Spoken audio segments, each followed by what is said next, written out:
You are disrupting this flight. And frankly, you don't look like you belong in this cabin, let alone on this aircraft." The words cut through the first-class cabin like a blade delivered by Captain Jonathan Rivers, with the kind of condescension that made everyone within earshot freeze in their seats. The rain was coming down in sheets against the floor-to-ceiling windows of the Elite Airways private terminal at JFK Airport, creating a gray curtain that seemed to separate the ultra-wealthy from the rest of the world. Inside this sanctuary, for the 1%, the air smelled of expensive leather and freshly ground coffee beans from machines that cost more than most people's cars. Zara Williams pushed through the heavy glass doors, shaking droplets from her worn Columbia University hoodie.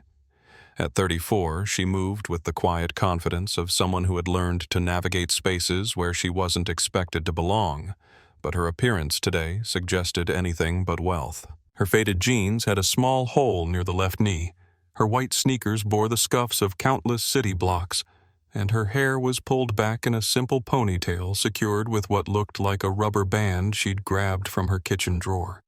She wheeled a beaten-up black carry-on bag that had seen better days, its corners worn smooth from years of travel, and approached the polished marble reception desk where a woman named Brittany sat like a guardian of exclusivity. Brittany's makeup was applied with surgical precision, her blonde hair styled in a way that probably took an hour each morning, and her navy blazer bore the Elite Airways logo embroidered in gold thread. "Excuse me," Zara said softly, her voice carrying just the slightest hint of exhaustion. "I'm checking in for flight EA447 to London." Brittany didn't look up from her computer screen immediately, her French manicured nails clicking across the keyboard with practiced indifference. When she finally raised her gaze to meet Zara's, her nose wrinkled almost imperceptibly, a reaction so subtle it might have been missed by someone who hadn't spent years recognizing such micro-expressions. "Ma'am, this is the Elite Airways private terminal." Brittany set her tone, suggesting she was speaking to someone who had wandered in from the street. "This facility is exclusively for our premium members. If you're looking for commercial flights, the main terminal is about a mile that way." She gestured vaguely toward the exit with the kind of dismissive wave usually reserved for shooing away persistent salespeople. Zara reached into the front pocket of her hoodie and pulled out a card that caught the light like black metal. She placed it on the marble counter with a soft click that seemed to echo in the sudden silence. "I'm not lost," she said simply. "I'm Zara Williams, and I'm on your manifest." Brittany stared at the card, as if it might spontaneously combust. It was the Elite Airways Obsidian card, a piece of titanium so exclusive that fewer than 20 existed worldwide. The card signified not just membership, but equity-level investment in the airline itself. Brittany picked it up with the delicate care of someone handling a live grenade, her eyes widening as she read the name embossed in platinum lettering. Her fingers trembled slightly as she typed Zara's name into the reservation system, and when the screen flashed green with priority owner class in bold letters, the color drained from her face faster than water down a drain. "Ms. Williams," she stammered, her professional composure cracking like thin ice. The system didn't show. We weren't expecting you to be." She gestured helplessly at Zara's casual attire. "Comfortable?" Zara supplied with a raised eyebrow. "Yes? Well, it's a 7-hour flight and I have work to do. I prefer to dress for comfort rather than appearance." What Brittany didn't know, what none of them knew, was that Zara Williams had sold her artificial intelligence logistics company, Flowtech, to Google 4 years earlier for a sum that made headlines in the tech world. The deal had been worth $8.2 billion, transforming her from a brilliant but struggling entrepreneur working out of a cramped apartment in Brooklyn into one of the youngest self-made billionaires in America. But money, Zara had learned, changed everything, except people's assumptions. In boardrooms filled with men in $1,000 suits, she was often mistaken for an assistant. At charity galas, other attendees assumed she was someone's +1 rather than the person who had written the largest check. And here in this temple to luxury travel, wearing the clothes that made her feel like herself, rather than a costume designed to signal wealth, she was being treated like an intruder. "Your boarding pass," Brittany said quickly, printing the document with hands that still shook slightly. Seat 1. A, as requested. The flight is nearly at capacity today, with several high-profile guests traveling to the Global Economic Summit in London. Zara took the boarding pass and studied it for a moment. Seat 1A was the crown jewel of the aircraft, the most spacious and private suite located directly behind the cockpit, with its own entrance and maximum separation from other passengers. She had specifically requested it not for the prestige, but for the workspace and the ability to take calls without disturbing others. "Will there be anything else?" Ms. Williams Brittany asked, her tone now sickeningly sweet with the kind of forced deference that comes from realizing you've made a potentially career-ending mistake. "Just directions to security," Zara replied, slinging her laptop bag over her shoulder. "I have a deadline to meet." As she walked away from the desk, dragging her battered suitcase behind her, Zara could hear Brittany frantically whispering into her phone, probably alerting the flight crew to the presence of someone important who didn't look the part. It was a conversation Zara had prompted countless times before, and she suspected it wouldn't be the last time during this journey. The truth was, she was exhausted in a way that went bone deep. She had been awake for 36 hours straight writing code to fix a critical bug in the navigation system of a European clean energy company she was in the process of acquiring. The deal was worth $300 million and would position her holding company, VentureTech, as a major player in the renewable energy sector. But the company's proprietary software had a flaw that could potentially cause their wind turbines to shut down during high-demand periods, and Zara couldn't in good conscience complete the acquisition without ensuring the problem was solved. So she had spent the better part of 2 days, hunched over her laptop, surviving on coffee and determination, diving deep into code that most programmers would have found incomprehensible. It was the kind of technical problem that reminded her why she had fallen in love with computer science in the first place, back when she was a scholarship kid at Columbia, spending 18-hour days in the computer lab because it was the only place where her ideas mattered more than her zip code. Now, as one of the wealthiest self-made women in America, she could have sent a team of engineers to handle the problem. She could have delayed the acquisition or negotiated the price down to account for the technical issues. But Zara had built her fortune on the principle that if something was worth doing, it was worth doing right. And that meant understanding every detail of every investment she made. All she wanted now was to get to London, sign the final papers, and sleep for 12 hours straight. What she was about to encounter, however, would test every ounce of composure she had developed over years of navigating a world that constantly underestimated her. The Elite Airways Boeing 787 sat on the tarmac like a work of art, its sleek white fuselage gleaming despite the overcast sky. This wasn't just any commercial aircraft. It had been completely retrofitted to accommodate only 28 passengers in what could only be described as flying hotel suites.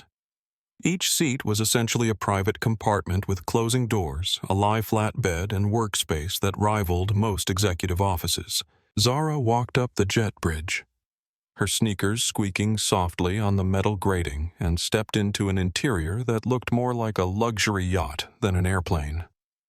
The cabin was divided into individual suites arranged in a 1-to-1 configuration, meaning no passenger had to share armrest space or deal with seat neighbors. The lighting was soft and warm, designed to reduce the harsh artificial feel of most aircraft, and the air carried the scent of leather and subtle aromatherapy oils. She found seat 1A easily enough. It was the first suite on the left, positioned directly behind the cockpit with floor-to-ceiling doors that could provide complete privacy. The seat itself was more like a reclining chair that could transform into a bed upholstered in buttery soft leather the color of rich caramel. There was a dedicated workspace with outlets for multiple devices, a personal entertainment screen larger than many home televisions, and storage compartments designed to accommodate everything from laptops to shoes. Zara hoisted her carry-on into the overhead bin, ignoring the soft thud it made as it settled next to bags that probably cost more than many people's monthly rent. She collapsed into her seat with a sigh that came from deep in her chest, finally allowing herself to feel the weight of exhaustion that she had been holding back through sheer force of will. She pulled out her laptop and set it on the workspace, then reached into her bag for her noise-canceling headphones. A pair of well-worn Bose that had seen her through countless flights and coding sessions. As she plugged them into her computer and opened her email, she became dimly aware of voices from the galley area, hushed but not quite quiet enough to avoid detection. "Who is that in 1A?" The voice belonged to a flight attendant named Jessica, whose uniform was pressed to crisp perfection, and whose smile had the practiced quality of someone trained in hospitality excellence. "Manifest says," Williams replied her colleague Ryan, a young man with perfectly styled hair, and the kind of jawline that suggested he might have been recruited as much for appearance as for service skills. Must be some kind of mistake. She looks like she's flying on someone else's miles. Or maybe she won one of those social media contests, Jessica suggested with a barely suppressed giggle. You know how companies are always trying to look diverse in their marketing. Put a regular person in first class take some photos for the website. Zara's fingers paused over her keyboard for just a moment, but she didn't look up or acknowledge that she could hear every word they were saying. She had learned long ago that reacting to every slight or assumption would leave her exhausted and accomplish nothing. Instead, she put on her headphones and opened the email from her London legal team reviewing the final documents for the clean energy acquisition. The cabin began filling with passengers, and Zara couldn't help but notice the way conversations seemed to quiet as people passed her suite. From her peripheral vision, she could see heads turning eyes lingering on her casual attire and then flicking to the 1A designation with obvious confusion. In Seat 2, F. Harrison Blake, an oil executive whose company was currently under investigation for environmental violations, paused as he stored his Hermes briefcase. He stared at Zara for a long moment, his expression suggesting he was trying to solve a puzzle that didn't quite make sense. "Excuse me," he said to Ryan, who was helping passengers settle in.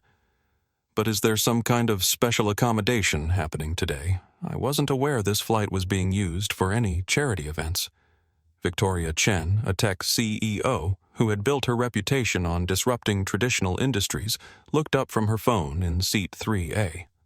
She followed Blake's gaze to Zara and frowned slightly, though whether from disapproval or simple confusion was hard to determine. "Maybe she's someone's assistant," Victoria murmured to her seatmate, "though I can't imagine why an assistant would need to be in first class."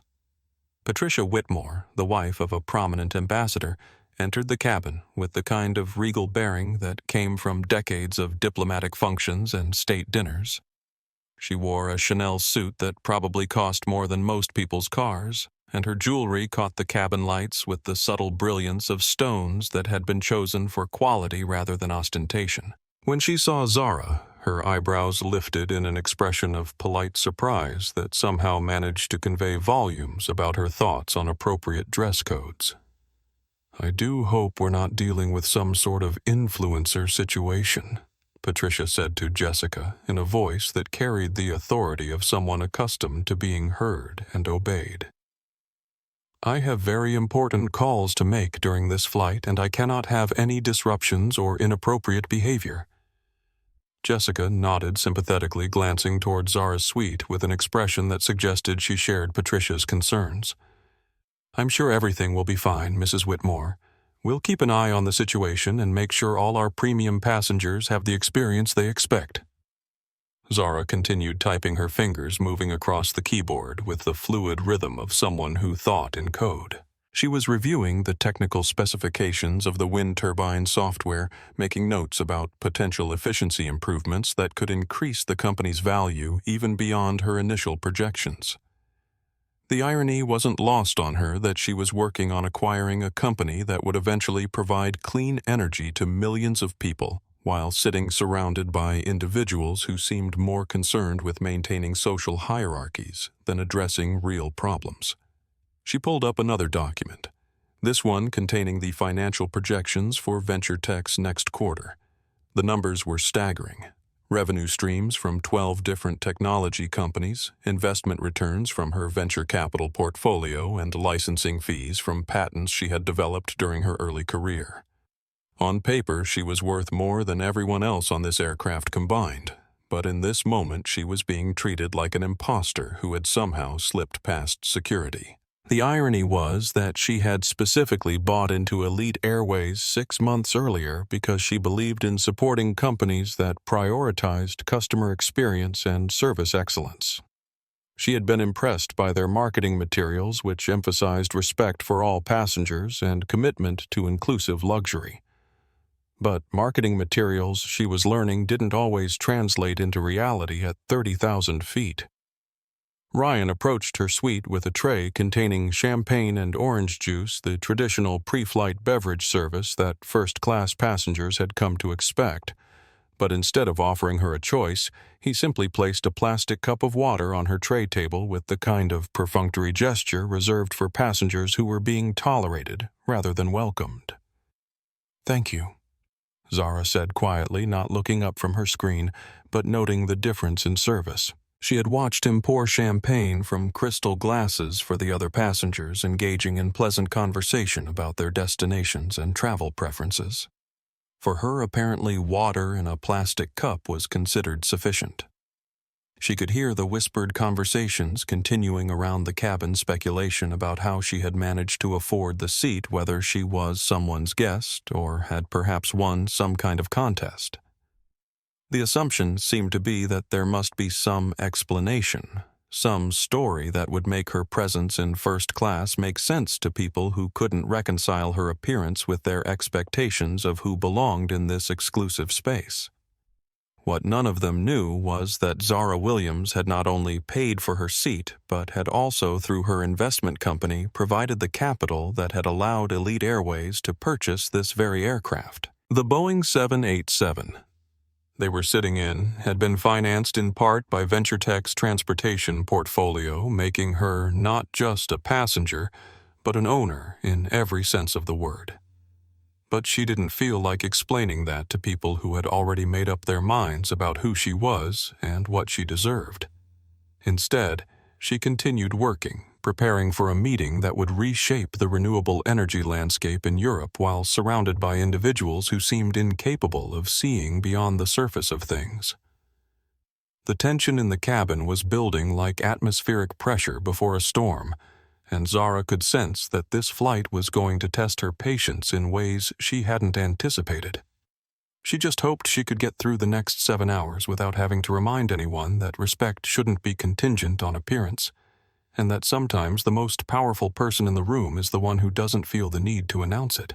10 minutes before the scheduled departure time, a commotion erupted at the entrance to the aircraft as ground crew members rushed to accommodate a late-arriving passenger whose presence seemed to shift the entire energy of the cabin.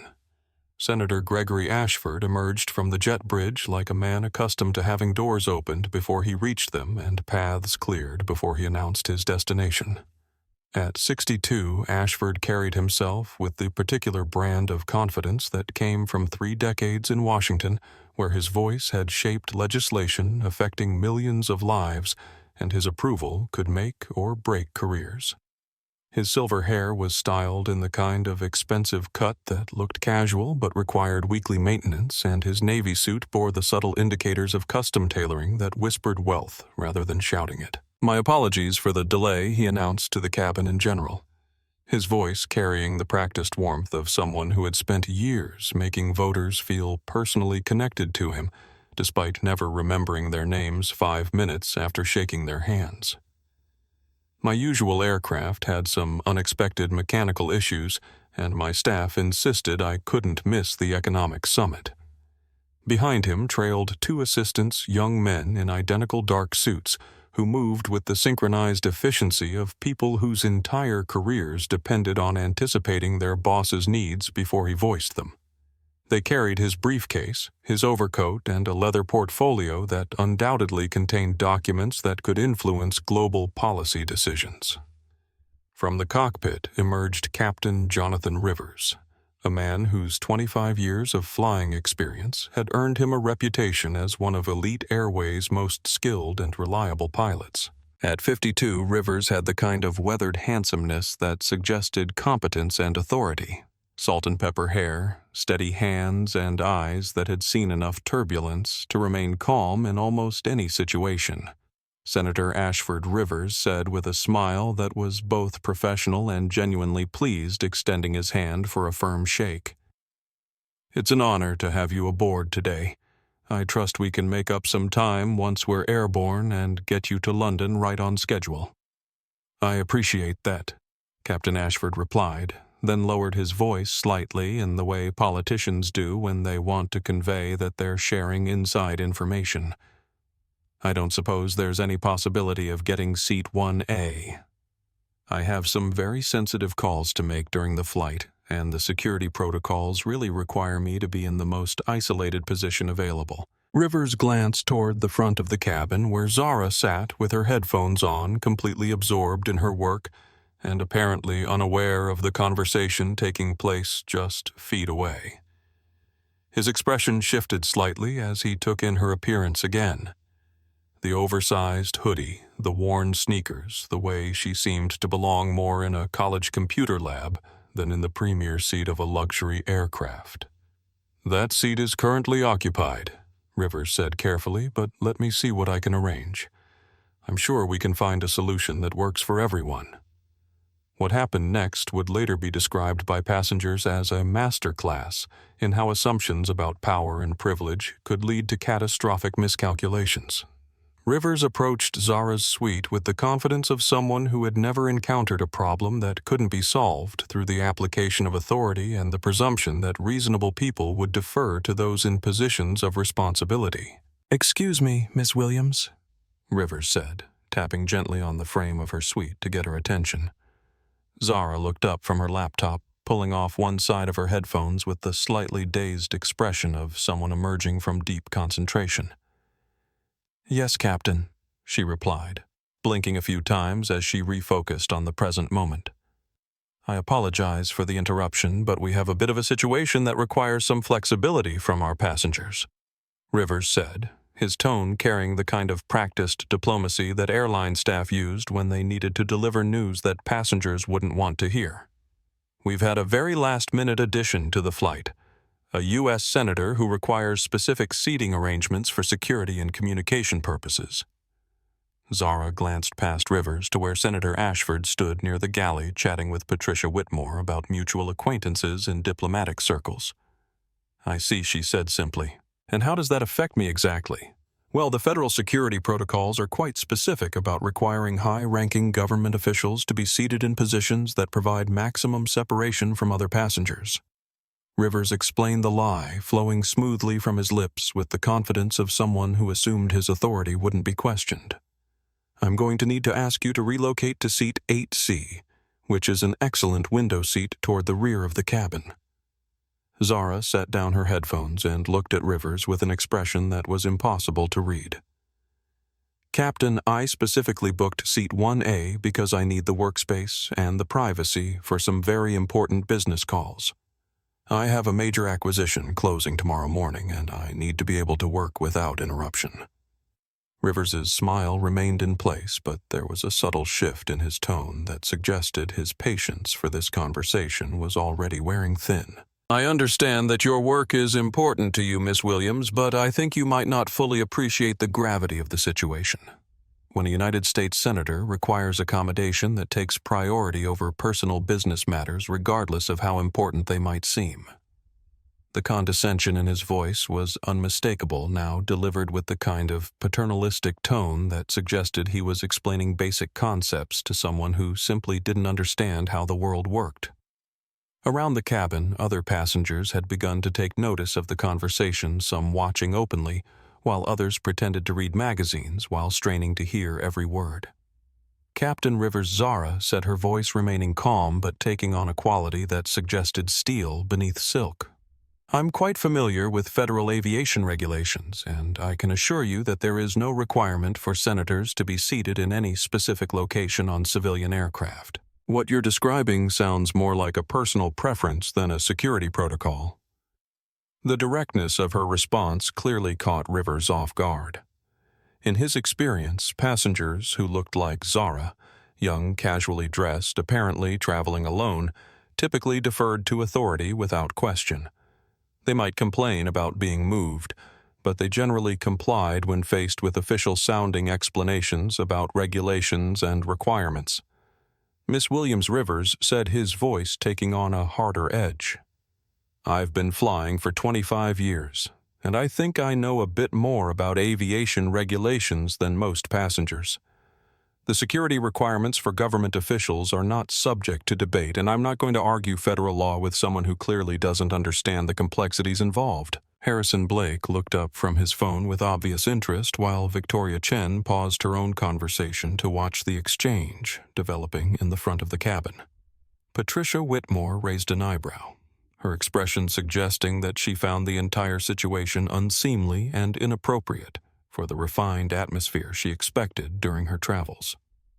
Zara closed her laptop carefully and placed it in her bag, her movements deliberate and unhurried. "Captain, I paid for this seat, and I need this workspace. I'm not moving unless you can show me the specific regulation that requires it, which I'm quite certain you cannot do because no such regulation exists." The challenge in her voice was unmistakable now, and Rivers felt his professional composure beginning to slip.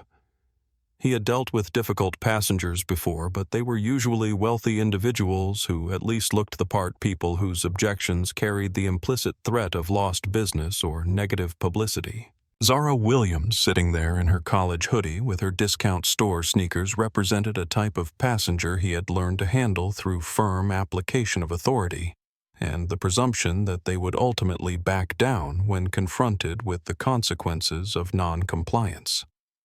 Miss Williams-Rivers said, his voice rising slightly as he invoked the tone he reserved for passengers who needed to be reminded of their place in the hierarchy. "I am the captain of this aircraft, and my word is law while we're in the air. I'm giving you the opportunity to relocate voluntarily to a very comfortable seat. But if you continue to refuse crew instructions, I'll have no choice but to involve airport security." The threat hung in the air like smoke, and suddenly the entire first-class cabin was focused on the drama unfolding in Suite 1A. Senator Ashford moved closer to observe the situation, his political instincts clearly intrigued by any conflict that might require his intervention or expertise. The flight attendants, Jessica and Ryan, watched from the galley with expressions that suggested they were witnessing exactly the kind of situation they had expected when they first saw Zara board the aircraft. What none of them realized was that they were about to learn a very expensive lesson about the dangers of making assumptions based on appearance, and that the young woman in the hoodie was about to demonstrate that sometimes the most powerful person in any room is the one who doesn't feel the need to announce their presence with expensive clothes or intimidating titles. Captain Rivers took a step closer to Zara's suite, his body language shifting from diplomatic to authoritative, as he apparently decided that the subtle approach wasn't going to work with this particular passenger. His voice carried clearly through the cabin, now losing any pretense of discretion as he seemed to embrace the public nature of the confrontation. "Miss Williams, let me be completely clear about what's happening here," Rivers said, his tone taking on the kind of lecturing quality that teachers use with disruptive students. "We have a United States Senator on board this aircraft, a man whose work affects millions of Americans and whose security requirements are not negotiable.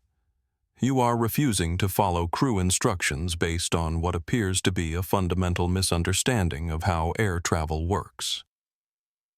Around the cabin, passengers had abandoned any pretense of minding their own business. Harrison Blake openly stared while typing rapidly on his phone, probably updating his social media followers about the drama unfolding during his flight. Victoria Chen had pulled out her tablet and seemed to be recording video, though she held it low enough to avoid being obvious about it, Patricia Whitmore watched with the kind of horrified fascination usually reserved for traffic accidents. "Now I've been very patient with you," Rivers continued, his voice carrying the weight of someone who clearly believed he held all the authority in the situation. "But I have to question whether you actually have a legitimate right to be in that seat. The cost of a first-class ticket on this route is approximately $15,000. Are you certain that your ticket wasn't some kind of upgrade or promotional fare that comes with restrictions you might not be aware of?" The implication was clear, and it hung in the air like a toxic cloud. Rivers was suggesting, without quite saying it directly, that someone like Zara couldn't possibly afford to be sitting where she was, and that there must be some explanation that would make her presence in first class make sense to people who couldn't reconcile her appearance with their assumptions about wealth and privilege. Zara felt something cold settle in her stomach, a familiar feeling that she recognized from decades of being the only black face in rooms full of people who assumed she didn't belong there. It was the same feeling she had experienced during her first week at Columbia, when classmates assumed she was there on some kind of special program rather than merit. It was the feeling from her early days in Silicon Valley when investors asked to speak to the real founder of her company. It was the feeling from countless corporate events where people handed her their empty glasses, assuming she was catering staff rather than the keynote speaker. Captain Rivers' Zara said, her voice remaining steady. "Despite the anger building behind her eyes, my ticket is completely legitimate and I have every right to be in this seat. What I find fascinating is that you're questioning my right to be here based on what exactly? The fact that I'm dressed comfortably for a long flight. The fact that I don't fit whatever image you have in your head of who deserves first-class service." Senator Ashford stepped forward, apparently deciding that the situation required his intervention. "Young lady," he said in the tone politicians use when they want to sound both authoritative and reasonable, "I think you're misunderstanding the nature of the request here. This isn't about discrimination or prejudice. It's about practical security considerations that are frankly above your pay grade to evaluate." The phrase "above your pay grade" hit Zara like a physical blow, not because it hurt her feelings, but because it revealed so much about how these men viewed her and what they thought she was capable of understanding. She could feel her carefully maintained composure beginning to crack, not from anger, but from the sheer exhaustion of having to prove her right to exist in spaces where she had every legitimate claim to be. Senator Zara replied, her voice taking on an edge that made several passengers shift uncomfortably in their seats. "I find it interesting that you feel qualified to discuss my pay grade when you know absolutely nothing about me, my work, or my financial situation. What I find even more interesting is that you're supporting Captain Rivers' demand without any evidence that such security protocols actually exist." Rivers' face was beginning to flush with the kind of red that suggested his blood pressure was rising along with his irritation. "Miss Williams, I don't know who gave you the idea that airline passengers can simply refuse crew instructions based on their personal interpretation of regulations, but that's not how this works. I am the captain of this aircraft, and when I give an instruction for safety and security reasons, passengers comply. Period. Show me the regulations," Zara said simply. "If this is really about federal security requirements, then surely you can point me to the specific FAA rule or TSA directive that mandates senators be seated in particular locations on civilian aircraft." "I'll wait." The challenge hung in the air like a gauntlet thrown down in a medieval court. Rivers clearly hadn't expected to have his authority questioned so directly, particularly not by someone he had already categorized as a passenger, who should be grateful for any accommodation rather than demanding explanations for crew decisions. "I don't have time to educate you about aviation law." Rivers snapped, his professional demeanor beginning to crack under the pressure of being publicly challenged. "What I have time for is ensuring that this flight departs on schedule with passengers seated appropriately according to the requirements I am responsible for implementing." Patricia Whitmore leaned forward in her seat, apparently unable to contain herself any longer. "Excuse me, but is anyone else finding this entire situation completely inappropriate? I paid a considerable sum for a peaceful flight to London, and instead, I'm being subjected to what appears to be a very public tantrum from someone who clearly doesn't understand how these things work. The word tantrum was like a match tossed into gasoline.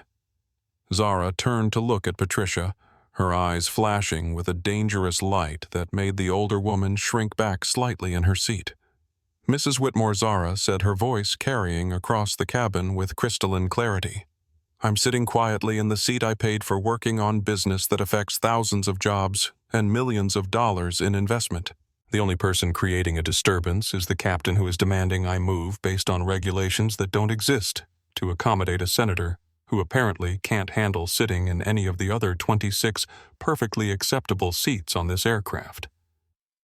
Harrison Blake looked up from his phone with obvious glee, clearly sensing that this confrontation was about to escalate into the kind of viral content that could generate millions of views.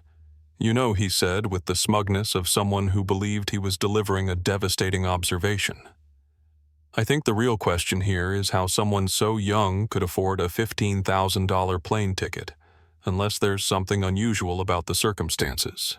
Maybe the captain has legitimate concerns about the validity of the booking. The accusation of fraud hung in the air like a sword, and Zara felt the familiar rage that came from being constantly required to prove her legitimacy in spaces where white passengers were simply assumed to belong. She could feel the eyes of everyone in the cabin on her, waiting to see how she would respond to the implication that she must have somehow cheated or lied her way into first class. Mr. Blake Zara said, her voice becoming dangerously quiet. Are you suggesting that I don't belong in this seat because you find it impossible to believe that someone who looks like me could afford to be here legitimately? Because that's exactly what it sounds like you're saying. Rivers seized on the moment, apparently sensing an opportunity to regain control of the situation. Miss Williams, I think your defensive attitude is starting to reveal the real problem here. Legitimate passengers don't typically react this aggressively to reasonable requests for accommodation. Perhaps we should contact ground services to verify your booking details and ensure everything is in order. The threat was unmistakable now. Rivers was essentially suggesting that Zara's ticket might be fraudulent, that her presence in first class was somehow illegitimate, and that ground services needed to be called to investigate whether she had some kind of right to be there. What none of them realized was that Zara Williams owned more than just the right to sit in seat 1A. What they were about to discover was that sometimes the person you're trying to humiliate turns out to be the person who signs your paycheck, and that the consequences of treating people badly based on assumptions about their worth can be far more severe than anyone in that cabin was prepared to handle. Captain Rivers stepped even closer to Zara's suite, his 6'2" frame now looming over her in a way that was clearly intended to intimidate. The physical positioning was deliberate, a classic power move designed to make her feel small and vulnerable while reinforcing his authority in front of the other passengers who were watching this confrontation unfold with rapt attention. Miss Williams Rivers said, his voice now carrying the full weight of his authority and frustration. I have been more than patient with your attitude, but this conversation is over. You will move to seat 8C immediately, or I will have airport security escort you off this aircraft for failure to comply with crew instructions. Those are your only two options. The ultimatum hung in the air like a thunderclap, and Zara could feel the collective intake of breath from the passengers around her.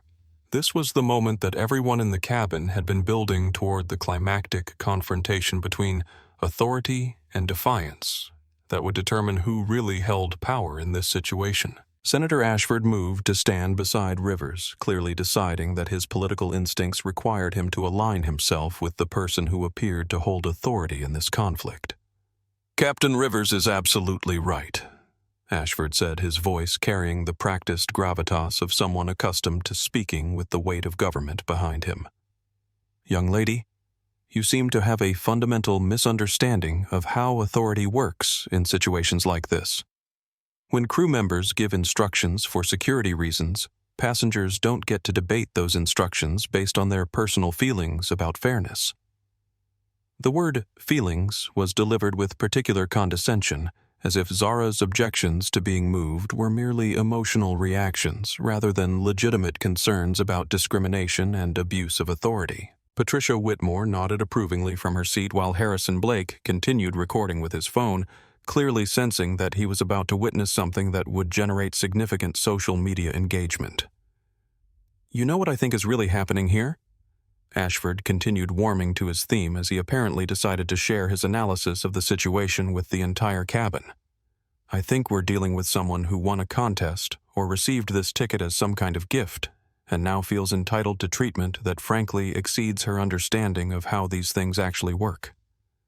People who fly first class regularly understand that sometimes accommodations need to be made for security purposes." The implication was devastating in its casualness. Ashford was suggesting not only that Zara didn't belong in first class, but that her objections revealed a fundamental ignorance about how wealthy people behaved in situations like this. He was painting her as someone so unfamiliar with luxury travel that she couldn't understand the unwritten rules that governed interactions between passengers and crew. Zara felt something shift inside her chest, a cold clarity that came from recognizing that this confrontation had moved beyond mere inconvenience into the realm of genuine humiliation, designed to put her in what these men considered her proper place. She could feel the weight of every assumption, every stereotype, every prejudice that had led to this moment where two powerful white men felt comfortable publicly questioning her right to exist in a space she had legitimately paid to occupy. "Senator Ashford Zara," said, her voice becoming dangerously quiet as she stood up from her seat to face both men. Directly. "Did you just suggest that I won my ticket in a contest? Did you actually just argue that my objection to being discriminated against reveals that I'm unfamiliar with first-class travel? Because if that's what you just said, then we have a much bigger problem here than seating arrangements." Rivers apparently decided that the situation required more decisive action, because he reached across Zara to grab her laptop bag from the tray table, his movement sudden enough to make her instinctively step back. "Ma'am, you are creating a disturbance that is affecting the comfort and safety of other passengers," he said, his voice now loud enough to carry clearly to every corner of the cabin. "I am instructing you to gather your belongings and move to your reassigned seat immediately." The physical contact with her belongings felt like a violation, and Zara could see in Rivers' eyes that he knew exactly what he was doing. This wasn't about security protocols or accommodation requests anymore. This was about demonstrating to everyone watching that he had the power to move her belongings without her consent, and that she was powerless to stop him. "Captain Rivers," Zara said, her voice cutting through the cabin like a blade, "I want you to be very careful about your next words and actions, because I am giving you one final opportunity to step back from a decision that you will regret for the rest of your career." The warning carried such conviction that Rivers actually paused, his hand still holding her laptop bag as he looked into her eyes and seemed to recognize something he hadn't seen before. But whatever moment of doubt he might have experienced was quickly overridden by his anger at being challenged, and his assumption that someone dressed like Zara couldn't possibly pose any real threat to his position or authority. "Are you threatening me?" Rivers asked, his voice rising to a level that made flight attendants Jessica and Ryan rush forward from the galley area. "Because threatening crew members is a federal crime, Miss Williams and I will not hesitate to have you arrested if you continue down this path." Around the cabin, passengers were now openly staring and recording clearly, sensing that they were witnessing something that would become a story they would tell for years. Victoria Chen had her tablet positioned to capture everything, while Harrison Blake was typing furiously on his phone, probably live tweeting the confrontation to his thousands of followers. "I'm not threatening you, Captain Rivers," Zara replied, reaching into her pocket for her phone. "I'm warning you.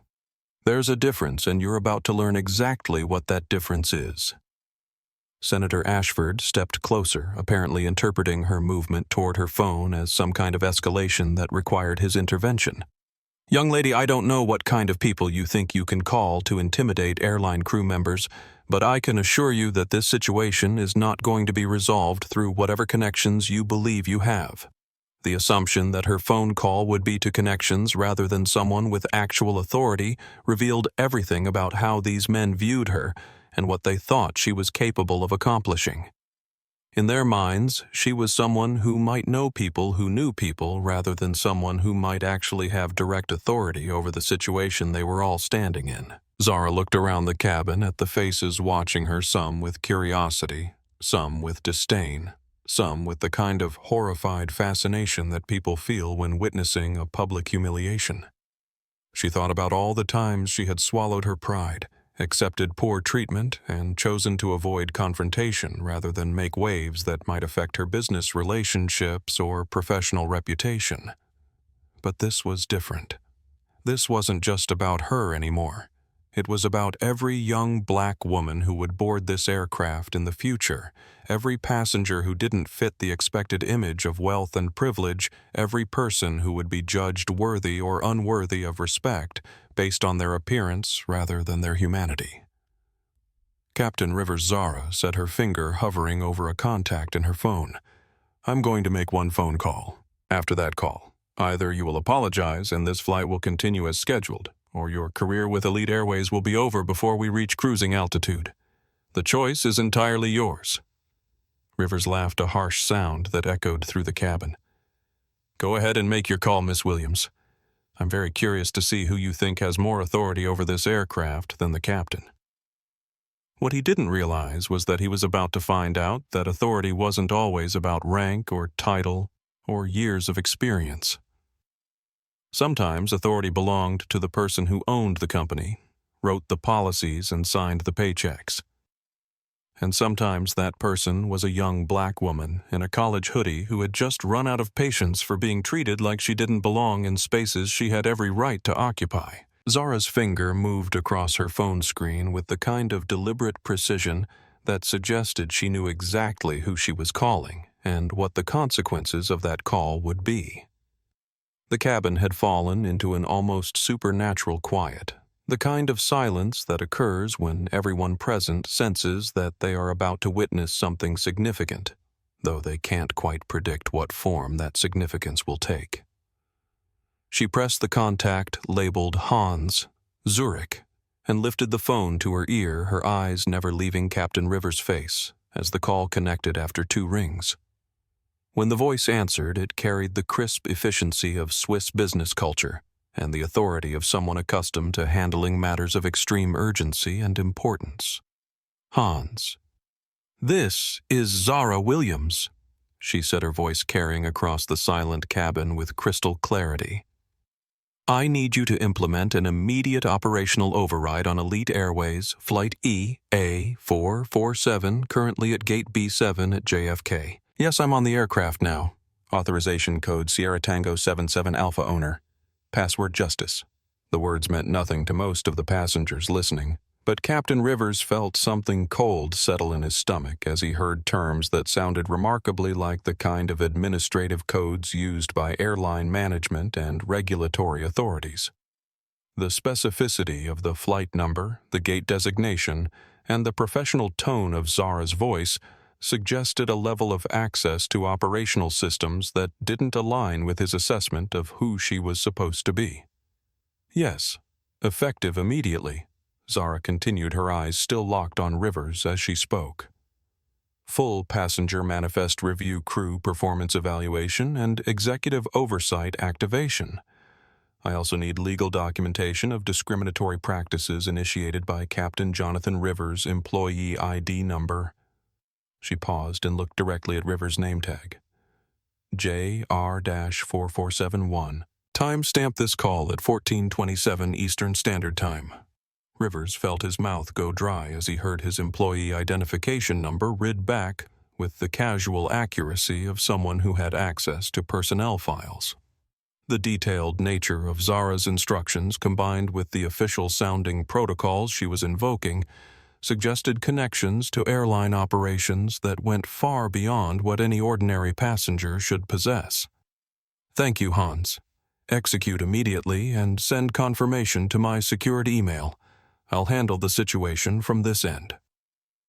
Zara ended the call and slipped her phone back into her pocket. Her expression unchanged, but her posture conveying a quiet confidence that hadn't been there moments before. Senator Ashford cleared his throat, apparently sensing that the dynamic in the cabin had somehow shifted, but not yet understanding how or why. "Miss Williams, I don't know who you just spoke with, but I can assure you that making mysterious phone calls and throwing around official-sounding language isn't going to change the basic facts of this situation. Captain Rivers has legitimate authority here, and your refusal to comply with his instructions is still inappropriate, regardless of whatever connections you believe you can leverage." Rivers nodded, though, with noticeably less confidence than he had displayed moments earlier. "Miss Williams, I hope you understand that attempting to intimidate crew members through false claims of authority is itself a federal offense. If you've just called someone and misrepresented the situation here, you could be looking at charges of interfering with airline operations." But even as he spoke, Rivers became aware of a subtle vibration from the tablet mounted in the cockpit, the electronic flight bag that contained all the operational information, weather data, and communication protocols for the flight. The device was buzzing with the kind of urgent notification pattern that indicated priority communications from ground operations or airline headquarters. Zara settled back into her seat with the air of someone who had just set important machinery in motion and was now prepared to wait for the results. "Captain Rivers," she said, her voice carrying a note of almost sympathetic concern, "you might want to check your flight tablet. I believe you have a priority message waiting from operational headquarters." The suggestion carried such quiet confidence that Rivers felt compelled to step toward the cockpit, though he tried to maintain an appearance of casual indifference rather than urgent curiosity. Through the open cockpit door, the other passengers could see him lean over the mounted tablet, his expression shifting from skepticism to confusion to something approaching alarm as he read whatever message had appeared on his screen. First Officer David Martinez, an experienced pilot who had been quietly observing the confrontation from the cockpit doorway, moved closer to Rivers to read the message over his shoulder. His expression mirrored his captain's progression from confidence to concern as he processed whatever information was displayed on the screen. Captain Martinez said quietly, though not quite quietly enough to avoid being heard by passengers in the front rows, "This message is unusual. It's from the Board of Directors marked Priority Alpha. They're requesting immediate implementation of Protocol 7 with executive oversight. I've never seen this classification before." Rivers stared at the screen for a long moment, his face cycling through expressions of disbelief, anger, and growing comprehension. The message was brief but devastating in its implications, written in the kind of corporate language that left no room for misinterpretation or appeal. Flight EA447 is now under direct executive oversight, pending resolution of discrimination incident involving passenger Williams Zara M. Suite 1A. Captain Rivers is directed to immediately cease all attempts to relocate passenger Williams and await further instructions from VentureTech Holdings Operational Authority. All crew actions are being recorded for legal review. This directive cannot be overruled or appealed. Executive Board, Elite Airways Operations. The words hit Rivers like a physical blow because they confirmed that Zara Williams wasn't just someone making empty threats or leveraging connections she didn't actually possess. The message was coming through official airline channels using protocols and authorization codes that required the highest levels of corporate access, and it explicitly named her as someone whose treatment was now a matter of direct executive concern. Patricia Whitmore leaned forward in her seat, clearly sensing that something significant was happening, but unable to hear the specific details of the conversation taking place in the cockpit. "Captain Rivers, is everything all right? Are we going to be delayed further while this situation is resolved?" Rivers emerged from the cockpit looking like a man who had just received news of a death in the family. His face was pale. His hands were visibly shaking, and his earlier confidence had been replaced by something approaching panic He looked at Zara with an expression that suggested he was seeing her for the first time, trying to reconcile the young woman in the hoodie with whatever information he had just received from airline headquarters. "Miss Williams?" he said, his voice cracking slightly on her name. "There seems to have been some miscommunication about your status on this flight. I've received instructions from headquarters that suggest—" He paused, apparently struggling to find words that wouldn't completely destroy what remained of his professional dignity. Zara looked up from her laptop where she had calmly returned to work while waiting for the results of her phone call to manifest themselves. "Captain Rivers," she said with the kind of patience usually reserved for small children or very slow students. "Would you like me to help you finish that sentence? Because I think what you're trying to say is that you've just learned something about who I am, that you probably should have known before you decided to humiliate me in front of a cabin full of passengers." The truth was hanging in the air like smoke waiting for someone to acknowledge it openly. What none of the passengers yet understood was that they had just witnessed a masterclass in the difference between assumed authority and actual power, and that the young woman they had watched being publicly humiliated was about to demonstrate that sometimes the person everyone underestimates turns out to be the person who controls everything they thought they understood about their situation. Captain Rivers stood frozen in the aisle holding his tablet like it contained information that could detonate at any moment. The color had completely drained from his face, and his hands trembled slightly as he read and reread the message that had just destroyed everything he thought he understood about the situation unfolding in his aircraft. "Miss Williams," he began, his voice barely above a whisper.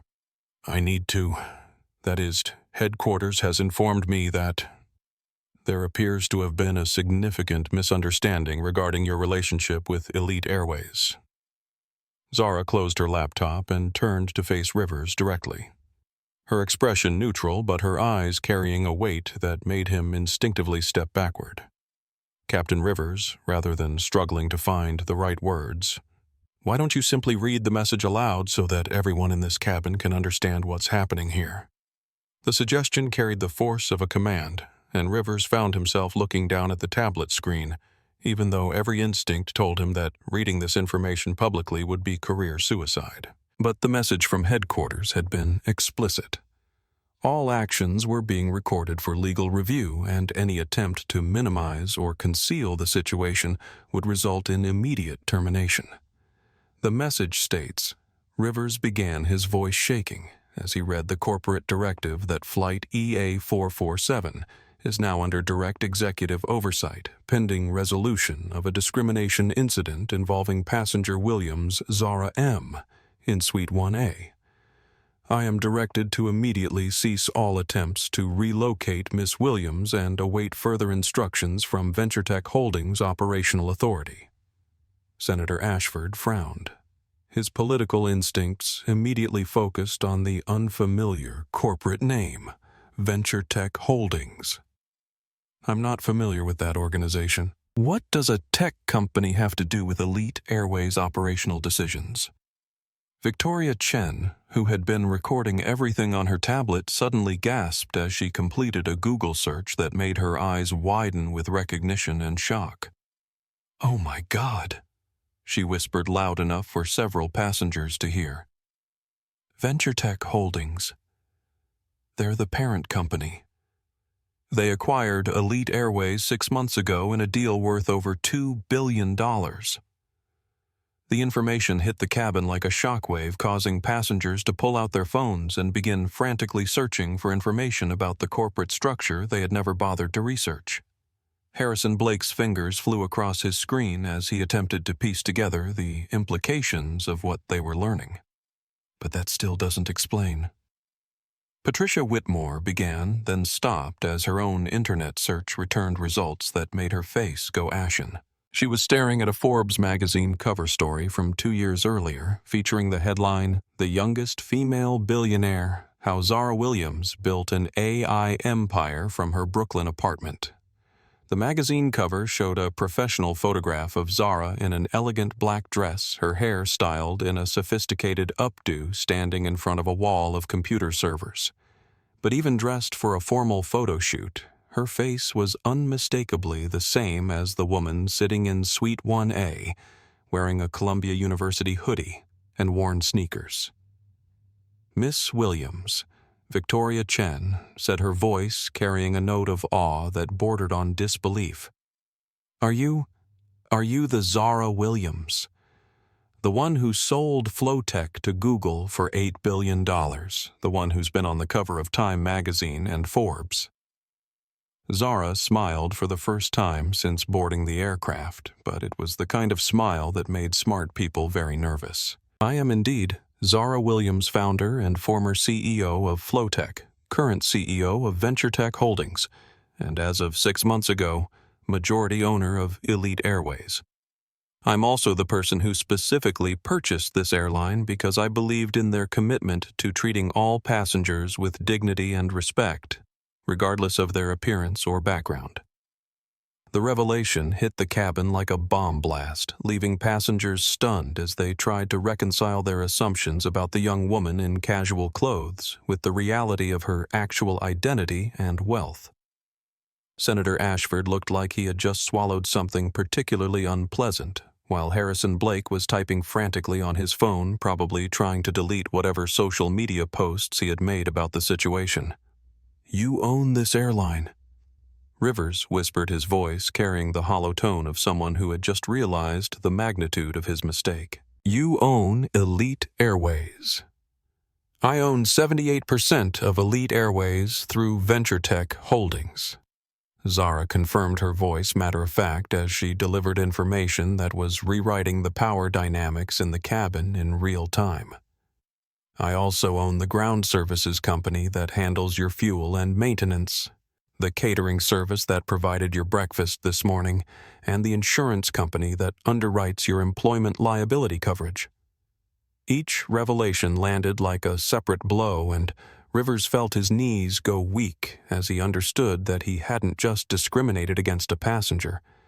He had discriminated against his ultimate employer, the person whose investment decisions determined whether Elite Airways continued to exist as a company. Patricia Whitmore cleared her throat delicately, her diplomatic training apparently kicking in as she attempted to navigate this suddenly transformed social landscape. Ms. Williams, we had no idea of your identity. I'm sure if Captain Rivers had known who you were, this entire misunderstanding could have been avoided. The comment hung in the air like a toxic cloud because it revealed everything wrong with the situation they had just witnessed. Patricia was essentially arguing that discrimination was acceptable when directed at people who appeared powerless but became problematic only when the target turned out to have the authority to impose consequences. Mrs. Whitmore. Zara said, her voice carrying a dangerous edge. Are you suggesting that Captain Rivers' behavior would have been appropriate if I had been exactly who you all assumed I was? Are you arguing that passengers deserve respectful treatment only if they're wealthy enough to own the airline they're flying on?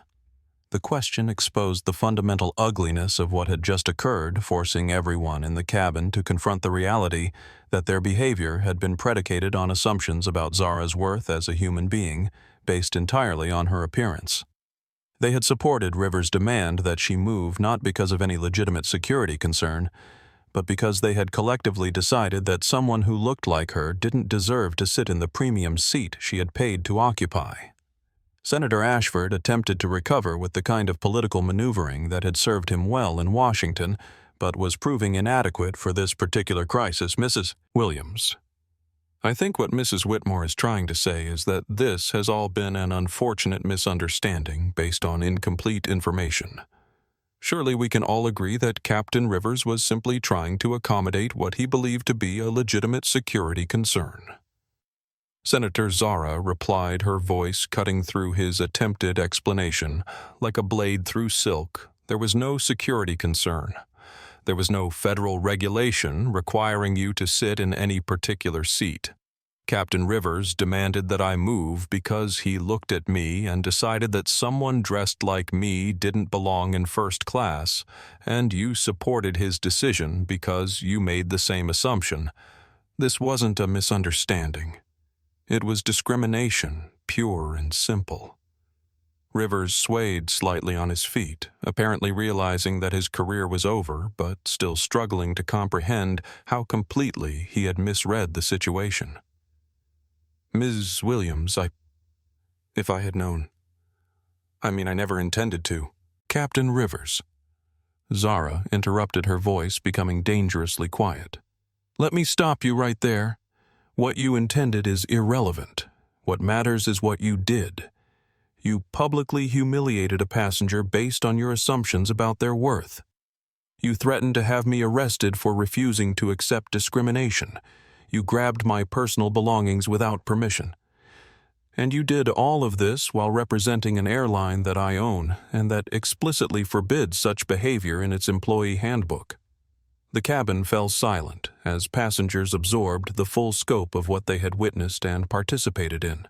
Victoria Chen looked down at her tablet with obvious shame, realizing that she had been recording what she assumed would be an entitled passenger's comeuppance, but had actually captured a devastating example of institutional bias in action. "The question now," Zara continued, her eyes moving around the cabin to include every passenger who had watched and supported her humiliation, "is what we're going to do about it.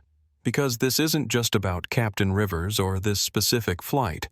This is about a pattern of behavior that treats people differently based on assumptions about their race, their class, their age, or their appearance. And as someone who now has the power to change these patterns, I intend to use that power." What the passengers were about to discover was that Zara Williams hadn't just revealed her identity. She had also demonstrated that consequences for discrimination could be swift, severe, and absolutely inevitable when the person being discriminated against happened to own the entire system that enabled such behavior to flourish. Zara stood up from her seat with the fluid grace of someone who had just shed a disguise she was tired of wearing. The transformation was remarkable. Without changing a single item of clothing, her entire presence seemed different, as if the revelation of her identity had unlocked a confidence and authority that had been carefully hidden beneath layers of assumed humility.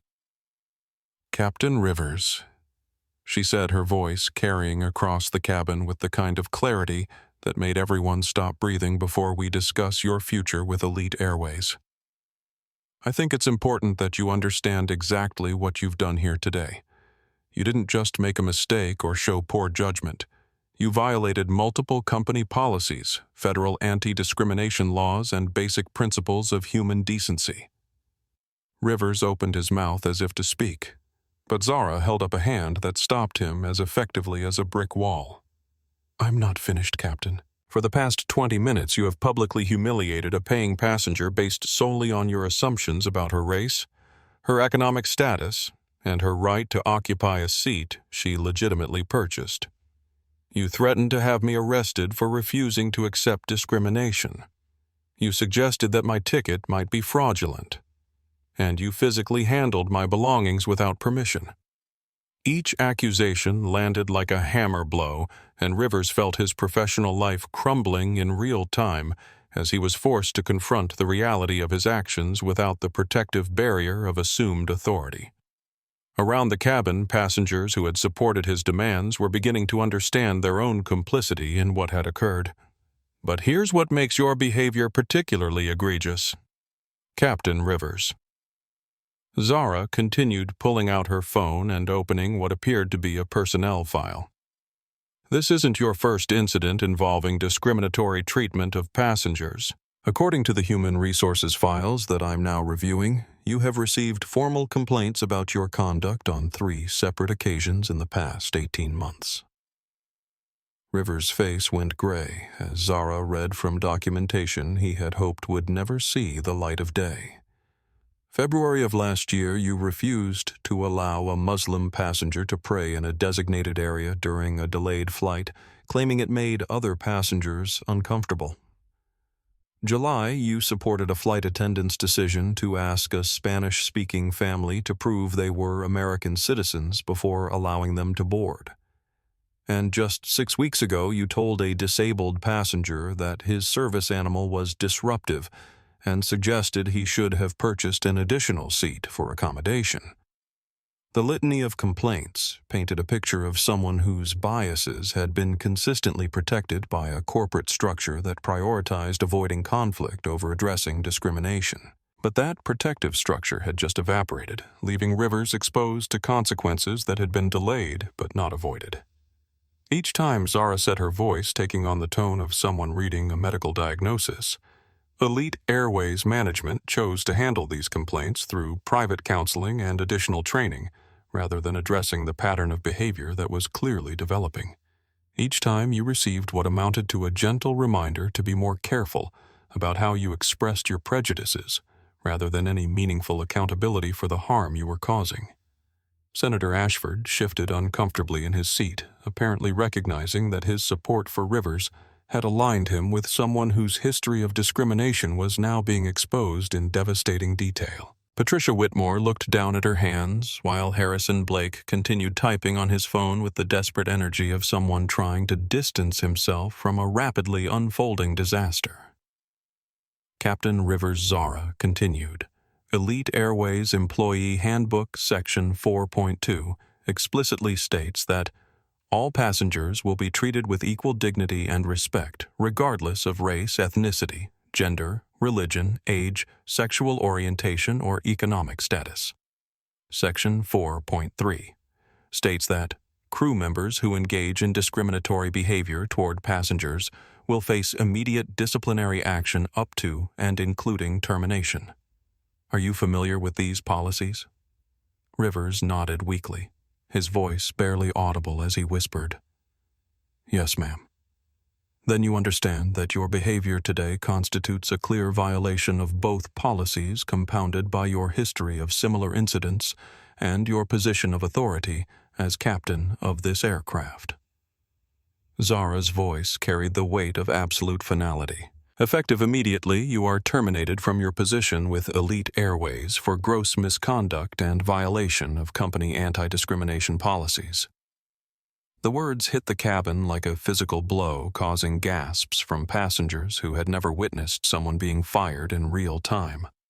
Rivers swayed on his feet, his face cycling through expressions of disbelief, anger, and desperate pleading as he realized that his 25-year career had just ended in the most public and humiliating way possible. "You can't. I have a contract. There are procedures." Rivers stammered, grasping for any legal or procedural protection that might save his job and his reputation. Captain Rivers Zara said, her voice carrying the patient tone of someone explaining basic concepts to a confused child, "I am the majority owner of this airline. I can absolutely terminate your employment, and your contract explicitly allows for immediate dismissal in cases of discrimination or misconduct that damages the company's reputation. What you've done here today in front of passengers who are recording everything and will undoubtedly share it widely constitutes exactly that kind of reputational damage." Victoria Chen looked up from her tablet. Her face flushed with embarrassment as she realized that her video recording had captured not just a confrontation, but a masterclass in how unchecked prejudice could destroy a career in minutes. "Ms. Williams," she said hesitantly, "I recorded some of what happened earlier.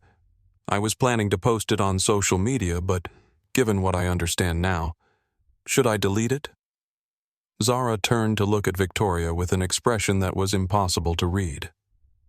"Ms. Chen, that's entirely your decision. But I would ask you to consider what message you want that video to send. Do you want it to be a record of how discrimination can flourish when passengers support crew members who abuse their authority? Or do you want it to be a teaching moment about the consequences of judging people based on appearance rather than treating them with basic human respect?"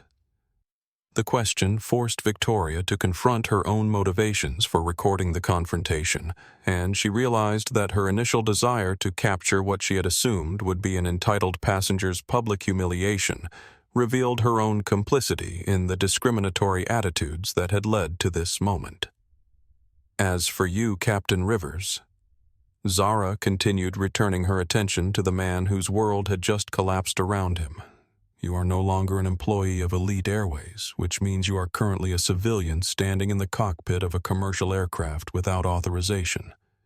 That is a federal crime, and I am now obligating airport security to escort you off this plane immediately." Rivers looked around the cabin desperately, as if searching for someone who might intervene on his behalf or offer some kind of support. But the passengers who had enthusiastically supported his demands 30 minutes earlier were now avoiding eye contact, clearly recognizing that association with his behavior could have serious consequences for their own reputations and business relationships. Ms. Williams, Senator Ashford said his political instincts finally kicking in as he realized he needed to distance himself from Rivers while attempting to salvage his own position. "I want to make it absolutely clear that my comments earlier were based on incomplete information about the situation. If I had understood the full context, I would never have supported Captain Rivers' actions." The statement was a masterpiece of political cowardice, attempting to rewrite history in real time while avoiding any responsibility for the discrimination he had actively encouraged. But Zara wasn't finished with him either, and her attention turned to the senator with the focused intensity of a predator who had just identified her next target. Zara's gaze shifted to Senator Ashford with the kind of focused attention that made experienced politicians very nervous, because they recognized the look of someone who was about to hold them accountable for statements they probably wished they could take back. The senator seemed to shrink in his seat as he realized that his attempts to distance himself from Rivers were not going to provide the protection he had hoped for. Senator Ashford Zara said, her voice carrying the tone of someone who was just getting started rather than winding down. "I find your sudden concern about incomplete information very interesting, considering that 30 minutes ago you were quite confident that my objections to discrimination were above my pay grade, and that I needed to learn how authority works in situations like this." Ashford's face flushed red as his own words were quoted back to him with devastating accuracy. Around the cabin, passengers who had been focused on Rivers' downfall suddenly realized that the reckoning was expanding to include everyone who had participated in or supported the discrimination they had witnessed. Furthermore, Zara continued pulling up something on her phone that made Ashford's eyes widen with alarm. "I'm looking at your voting record on civil rights legislation. Senator, and I have to say that your pattern of opposing anti-discrimination measures suggests that your comments today weren't based on incomplete information, but rather on very complete information about your actual beliefs regarding who deserves respect and fair treatment." The political attack was surgical in its precision because it connected Ashford's personal behavior on the aircraft to his public policy positions in a way that revealed a consistent pattern of bias rather than a momentary lapse in judgment. Victoria Chen's tablet was still recording, and she realized that she was capturing what could become a career-ending moment for a sitting United States Senator. Ms. Williams Ashford said, his voice taking on the carefully modulated tone that politicians use when they're trying to control a rapidly deteriorating situation. "I think you may be misinterpreting my legislative record, and I certainly hope you won't allow what happened here today to influence your opinion of my commitment to equality and civil rights." Zara laughed, but it was the kind of laughter that made everyone in the cabin deeply uncomfortable because it carried no warmth or humor. "Senator, are you actually asking me not to judge you based on your actions today, because it might affect your political career? After spending 20 minutes publicly supporting discrimination against me based on your assumption that I was powerless to defend myself." The question exposed the fundamental selfishness of Ashford's position, revealing that his concern was not about the harm he had caused, but about the consequences he might face. Patricia Whitmore looked genuinely shocked at the senator's tone-deaf response while Harrison Blake was frantically deleting social media posts that had praised Ashford's handling of the situation. "Let me share some additional context that might help you understand your position," Senator Zara said, her fingers moving across her phone screen with practiced efficiency. "VentureTech Holdings, which I control, owns significant interests in several major employers in your home state of Missouri. We employ approximately 47,000 people across various technology and manufacturing facilities, making us one of the largest private employers in your jurisdiction." Ashford's face went pale as he began to understand the economic leverage that Zara was describing. In politics, few things mattered more than employment numbers, and the ability to create or eliminate tens of thousands of jobs carried the kind of influence that could determine election outcomes. Additionally, Zara continued, "Venture Tech has been considering a major expansion of our renewable energy operations in the Midwest, with preliminary plans for investments totaling approximately $1.2 billion over the next 5 years. Those investments would create an estimated 12,000 permanent jobs primarily in rural areas of Missouri that have been economically disadvantaged since the decline of traditional manufacturing." The numbers hit Ashford like physical blows because they represented exactly the kind of economic development that could transform his political legacy and ensure his re-election for decades to come. But those same numbers also represented leverage that could be used against him if he had alienated the person who controlled those investment decisions. Now, Senator Zara said, her voice taking on the tone of someone delivering an ultimatum. "You have a choice to make. You can continue trying to minimize your role in what happened here today, attempting to rewrite history and avoid responsibility for your support of discriminatory behavior. Or you can acknowledge what you did, take genuine accountability for the harm you caused, and demonstrate through your actions that you understand why such behavior is unacceptable." Victoria Chen realized that she was witnessing something unprecedented, a private citizen holding a sitting United States senator directly accountable for his personal conduct in a way that could have immediate and severe consequences for his political career. The power dynamic was unlike anything she had ever seen, because it revealed how economic leverage could translate into political influence when wielded by someone with both the resources and the moral authority to demand better behavior. Ms. Williams Ashford said, his voice now carrying a note of genuine desperation. "What exactly are you asking of me? I'm asking you to choose between political expediency and moral courage.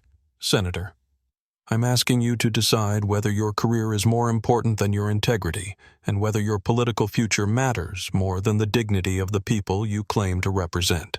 Zara stood up and moved into the aisle, her presence somehow filling the space in a way that made everyone acutely aware that they were in the presence of someone who possessed real power rather than merely the appearance of authority.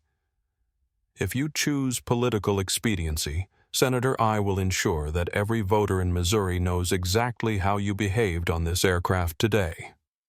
I will make certain that your support for discrimination against a young black woman becomes the defining story of your re-election campaign, and I will relocate every job and every dollar of investment that Venture Tech currently provides to your state." The threat was delivered with such calm precision that it carried more weight than any shouted ultimatum could have achieved. Ashford understood that he was facing someone who possessed both the motivation and the resources to completely destroy his political career, while simultaneously devastating the economic prospects of his constituents. "But if you choose moral courage," Zara continued, "if you publicly acknowledge what you did wrong, and commit to using your political platform to fight against the kind of discrimination you supported today, then Venture Tech will accelerate our investment timeline and expand our employment projections for Missouri. Your choice, Senator." The silence in the cabin was absolute, as everyone realized they were witnessing a moment that would define not just Ashford's political future, but also his legacy as a human being.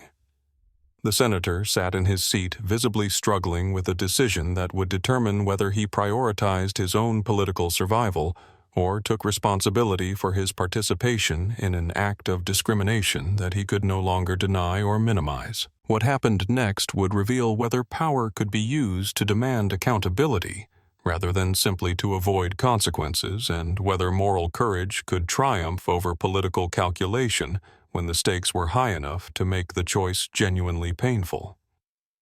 As Captain Rivers was escorted off the aircraft by airport security officers who had arrived with remarkable speed, Zara turned her attention to the flight attendants, Jessica and Ryan, who had been standing in the galley area watching the entire confrontation unfold with expressions of growing horror and recognition. Both crew members looked like they were facing execution, their faces pale and their hands trembling as they realized that their whispered conversations about Zara's appearance and their assumptions about how she could afford first-class travel had been overheard, and were now likely to have serious consequences for their employment. Jessica and Ryan Zara said, her voice carrying a different tone than she had used with Rivers or Senator Ashford, still authoritative but with an undertone of something that might have been compassion rather than anger. I think we need to have a conversation about what happened here today and how it reflects on your professionalism as Elite Airways crew members. Jessica stepped forward, her voice barely audible as she attempted to address the situation before it could escalate further. Ms. Williams, I want to apologize for our behavior earlier. We made assumptions about you that were completely inappropriate and unprofessional, and we understand if you need to take disciplinary action against us. The apology was clearly rehearsed, delivered with the kind of careful language that someone uses when they're desperately trying to save their job while acknowledging mistakes they hope won't prove fatal to their career. But there was something in Jessica's voice that suggested genuine remorse rather than mere fear of consequences. Ryan Zara said, directing her attention to the younger flight attendant who looked like he might faint from anxiety. Do you have something you'd like to add to Jessica's apology? Ryan swallowed hard, his Adam's apple bobbing visibly as he struggled to find words that might somehow mitigate the damage his earlier comments had caused. Ms. Williams, we were completely wrong about everything we said. There's no excuse for the way we talked about you or treated you differently from other passengers. I know that what we did was discriminatory, and I'm prepared to accept whatever consequences you think are appropriate. Zara studied both crew members for a long moment, her expression unreadable as she appeared to weigh their words against their actions and consider what kind of response would be most effective in addressing the harm they had caused. Around the cabin, passengers watched with fascination as they realized they were witnessing a masterclass in how power could be used for education rather than merely punishment. Jessica and Ryan Zara said, finally, what you did today was indeed discriminatory and unprofessional. You made assumptions about my worth as a passenger and as a human being based solely on my appearance, and you allowed those assumptions to influence how you treated me compared to other passengers in this cabin. Both flight attendants nodded their faces, reflecting the kind of shame that comes from being forced to confront behavior they probably knew was wrong even as they engaged in it. But Zara wasn't finished with her assessment of their conduct. However, she continued, I'm also aware that discrimination is often less about individual malice and more about cultural patterns and institutional practices that teach people to associate certain appearances with certain assumptions about worth and belonging. The question is whether you're prepared to learn from this experience and change your behavior, or whether you're simply apologizing because you got caught. Jessica looked up with something approaching hope in her eyes, recognizing that Zara's words suggested the possibility of education rather than immediate termination. Ms. Williams, I can promise you that this experience has been transformative. I realize that I've probably made similar assumptions about other passengers without even recognizing what I was doing, and I want to learn how to do better. Ryan nodded vigorously, his voice gaining strength as he realized that honest accountability might be more effective than desperate pleading. I've been a flight attendant for 3 years, and I thought I was treating all passengers equally. But what happened today made me realize that I've been unconsciously providing different levels of service based on assumptions I didn't even know I was making. Zara smiled for the first time since the confrontation had begun, but it was a smile that carried approval rather than sarcasm or threat. That's exactly the kind of recognition that makes real change possible. The fact that you can acknowledge unconscious bias rather than simply denying that it exists suggests that you might be capable of genuine growth. She moved closer to the galley area where both crew members stood. her voice taking on the tone of someone delivering instruction rather than punishment. Elite Airways is going to implement comprehensive bias training for all crew members starting immediately. This training will help you recognize how unconscious assumptions affect your treatment of passengers and provide you with tools to ensure that every person who boards this aircraft receives the same level of respect and service. Jessica's relief was visible as she realized that Zara was offering education rather than termination. "We would welcome that training, Ms. Williams, and I want you to know that we're genuinely committed to changing how we approach our interactions with passengers." But Zara continued, her voice taking on a note of steel that made both crew members straighten unconsciously. "This training is not optional, and your future employment with Elite Airways will depend on your ability to demonstrate real change in your behavior. If there are any future complaints about discriminatory treatment of passengers, your employment will be terminated immediately without appeal." Ryan nodded emphatically, clearly understanding that he was being given a second chance that would not be repeated if he failed to take advantage of it. "We understand, Ms. Williams, and thank you for giving us the opportunity to learn and do better rather than just ending our careers." Victoria Chen, who had been quietly observing the entire exchange, looked up from her tablet with an expression of genuine surprise. "Ms. Williams, I have to say that I'm impressed by your approach here. Most people in your position would have just fired everyone involved and moved on. Why did you choose education over punishment?" Zara turned to address Victoria's question, but her response was clearly intended for everyone in the cabin to hear and understand. Because lasting change doesn't come from punishment alone. It comes from helping people understand why their behavior was harmful and giving them the tools to do better. Jessica and Ryan made mistakes based on unconscious biases that our society teaches from childhood. Firing them might make me feel better, but it wouldn't necessarily make them better people, and it wouldn't help other passengers who might encounter those same biases elsewhere. The explanation revealed a philosophy of leadership that prioritized transformational change over retribution, and it forced everyone listening to consider their own capacity for growth and accountability when confronted with their mistakes. Patricia Whitmore found herself thinking about her own assumptions about people based on appearance, while Harrison Blake wondered how many opportunities for genuine connection he had missed because of his unconscious biases. The goal, Zara continued, is not to create a culture of fear where people hide their biases better, but to create a culture of awareness where people recognize those biases and actively work to overcome them. That requires education support and genuine commitment to change rather than simply punishment and avoidance. What the passengers were witnessing was a demonstration of how authentic leadership could transform a moment of crisis into an opportunity for genuine growth and positive change, and how power could be wielded to create better systems rather than simply to seek revenge for personal slights. With Captain Rivers removed from the aircraft and the immediate crisis resolved, Zara turned her attention to the practical matter of ensuring that the flight could continue safely to London. First Officer David Martinez stepped forward from the cockpit, his expression a mixture of relief and nervous anticipation as he prepared to address his new status as the acting captain of the flight. "Mrs. Williams Martinez," said, his voice carrying the kind of professional competence that had been notably absent from Rivers' increasingly erratic behavior, "I want to assure you and all passengers that I am fully qualified to serve as captain for the remainder of this flight.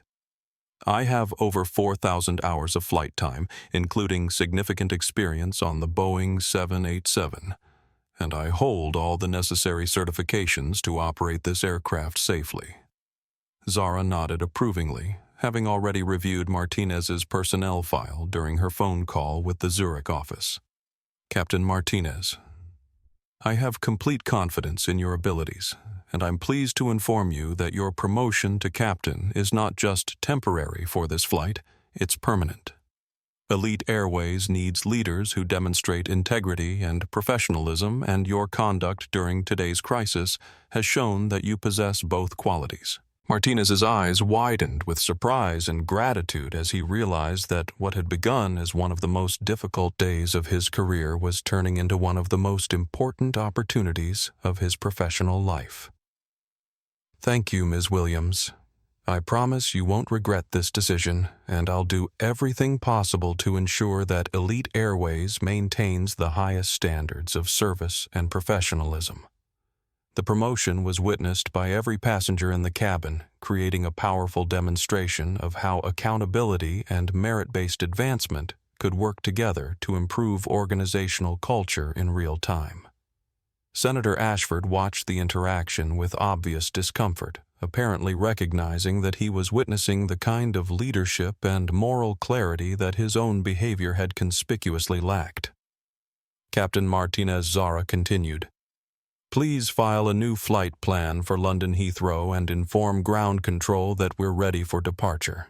I believe our passengers have been delayed quite enough, and I'm eager to complete this journey so we can all move forward with our respective responsibilities." As Martinez returned to the cockpit to begin pre-flight preparations, Zara became aware that the entire cabin was still focused on her with the kind of intense attention usually reserved for natural disasters or breaking news events. The revelation of her identity and the dramatic confrontation with Rivers had fundamentally altered the social dynamics of the flight, leaving passengers uncertain about how to interact with someone who had just demonstrated the kind of power they had never personally witnessed. Victoria Chen cleared her throat delicately, apparently deciding that someone needed to address the elephant in the room. "Ms. Williams, I think I speak for everyone when I say that we're all processing what we've witnessed here today. Would you be willing to help us understand how we can do better in the future? Because I think many of us are realizing that we made assumptions and supported behavior that we now recognize was wrong." The question revealed a level of self-awareness that impressed Zara because it suggested that Victoria was capable of genuine reflection rather than simply damage control. Around the cabin, other passengers nodded their faces, reflecting a mixture of shame, curiosity, and genuine desire to learn from what they had experienced. Victoria: "That's an excellent question, and I appreciate your willingness to engage in this conversation rather than simply pretending nothing happened." Zara replied, settling back into her seat but leaving the privacy doors open so that everyone could participate in the discussion. "The first thing I would suggest is that we all examine our unconscious assumptions about people based on their appearance, their age, their race, or their economic status." Patricia Whitmore leaned forward, her diplomatic training apparently helping her navigate what she recognized as an important learning opportunity. "Ms. Williams, I have to admit that I made assumptions about you based on your casual attire, and I supported Captain Rivers' actions because I couldn't reconcile your appearance with my expectations of who belonged in first class. That was wrong, and I'm committed to examining those biases."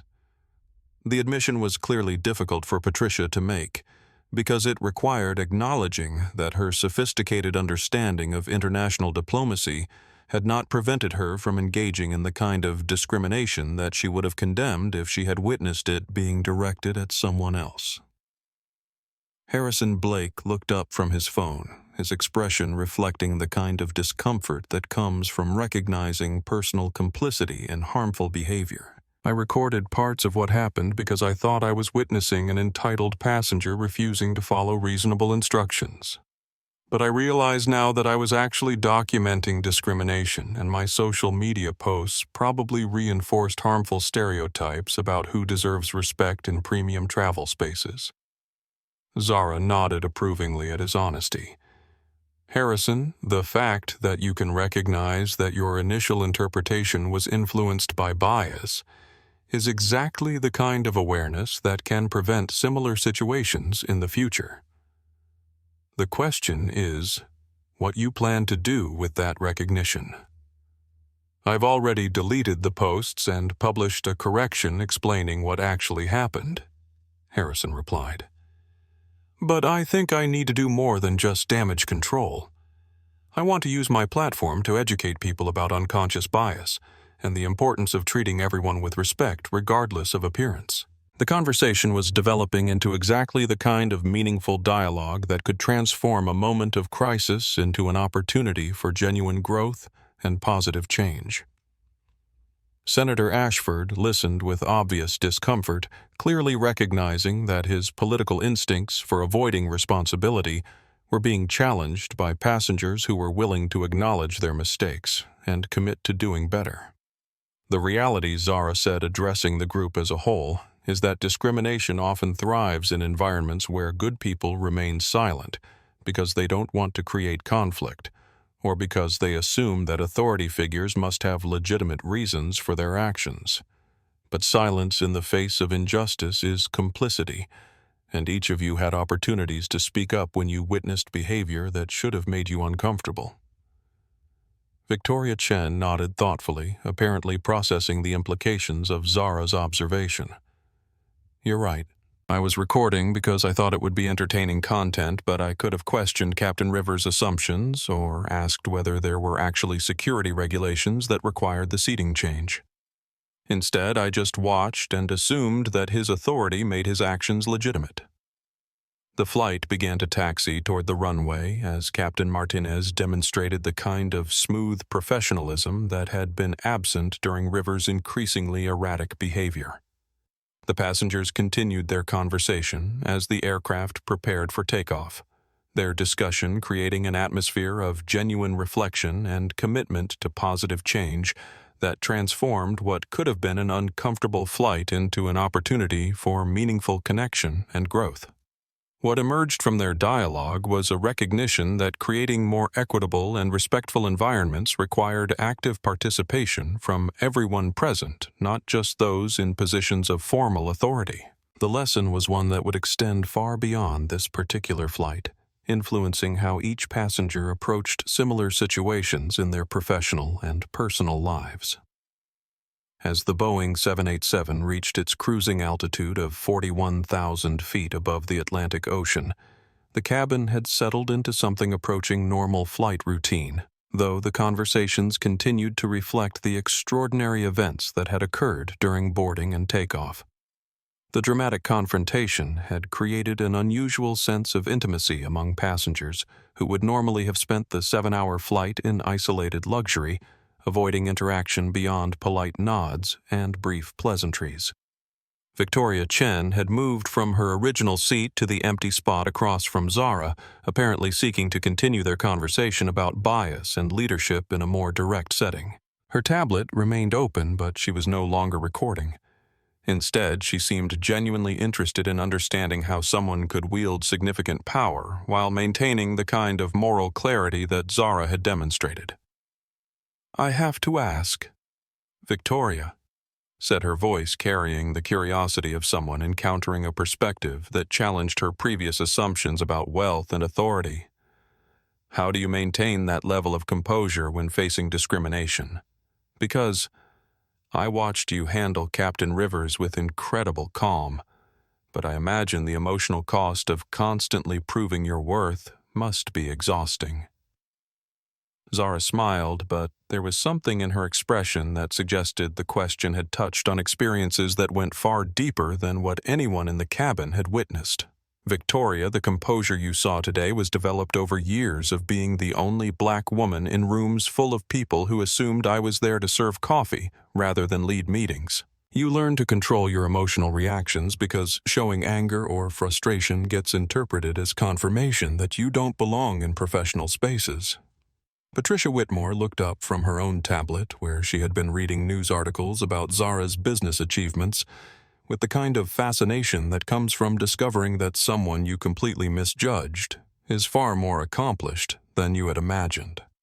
"Ms. Williams, I spent 30 years in diplomatic circles, and I thought I understood how power dynamics work in international business. But what I witnessed today was unlike anything I've seen. You transformed a situation where you were being discriminated against into a teaching moment that changed everyone involved." "The difference," Zara explained, "is that I've learned to separate my sense of self-worth from other people's opinions about whether I belong in various spaces. When Captain Rivers questioned my right to sit in first class, it was annoying and insulting, but it didn't make me doubt my own value or legitimacy. That kind of internal security comes from years of building something real rather than relying on external validation. Harrison Blake had been quietly listening to the conversation while simultaneously researching Zara's background on his phone, apparently trying to understand how someone he had completely misjudged could have built such an impressive business empire. "I've been reading about Flowtech and your acquisition strategy through VentureTech," he said, his voice carrying genuine respect rather than the condescension that had characterized his earlier comments. "Your artificial intelligence logistics platform revolutionized supply chain management for hundreds of companies. How did you develop that technology while dealing with the kind of bias we saw today?" "The technology was actually developed partly because of the bias I encountered in traditional business environments," Zara replied, her voice taking on the enthusiasm that always emerged when she discussed the intersection of technology and social change.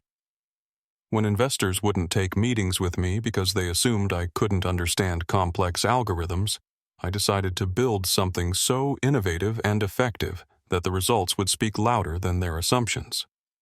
Senator Ashford had remained largely silent since his earlier confrontation with Zara, but the conversation had apparently prompted some reflection that was making him increasingly uncomfortable with his own behavior and political positions.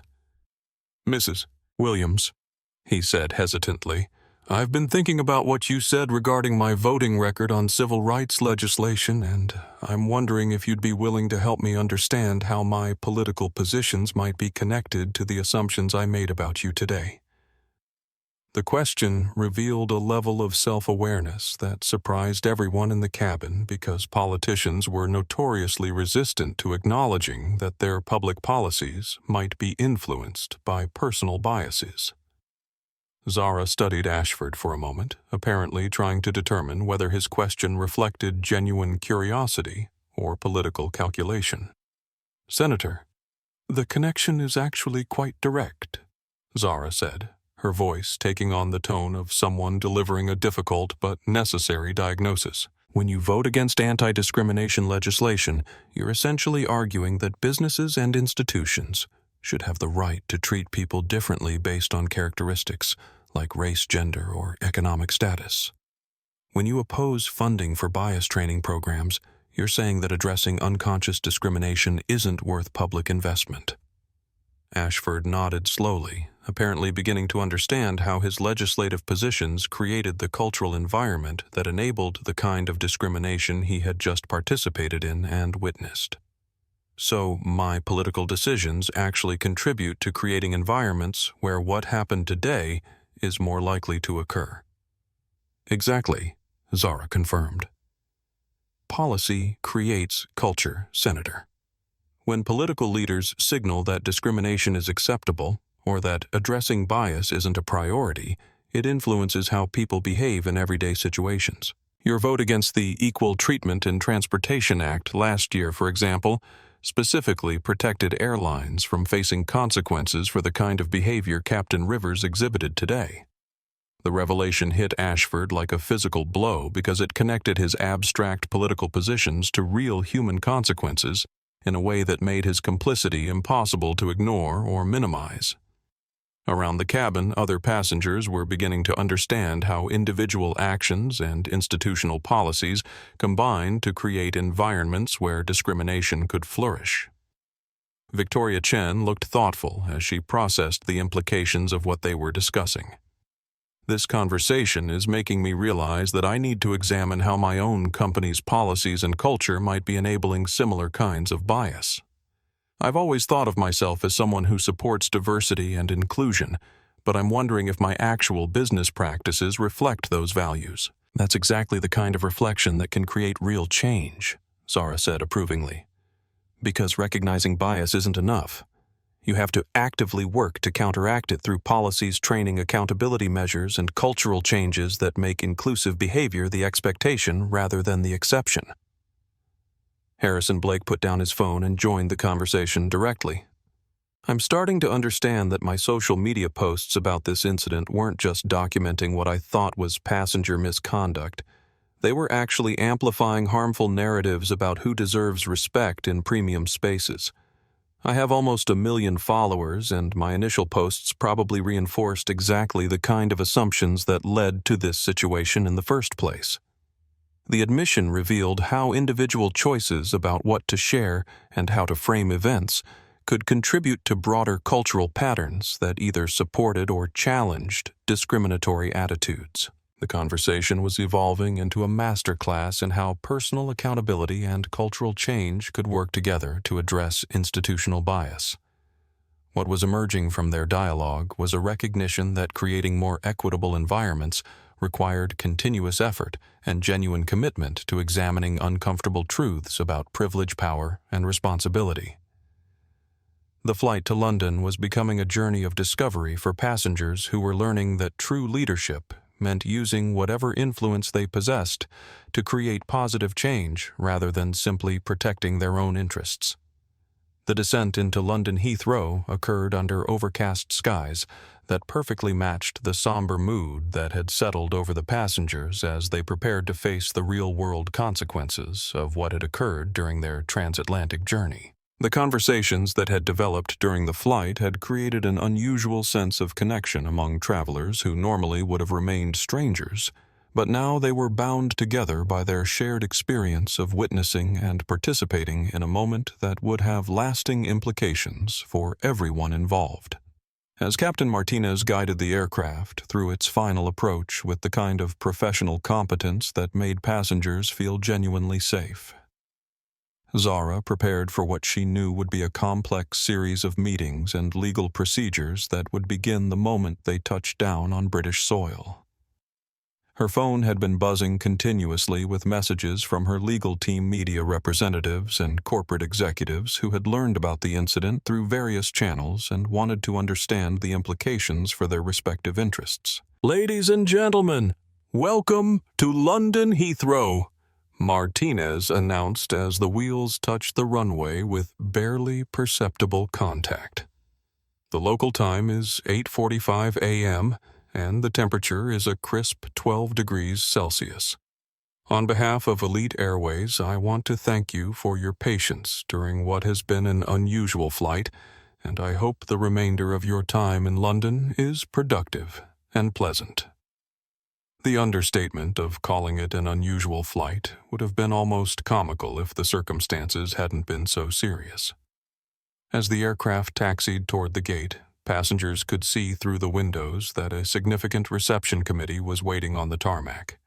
Several police vehicles, what appeared to be legal representatives, and a small gathering of media personnel who had somehow learned about the incident and were prepared to document whatever happened next. Zara remained in her seat as other passengers began gathering their belongings, apparently in no hurry to rush into what she knew would be an intensive day of meetings, interviews, and legal proceedings.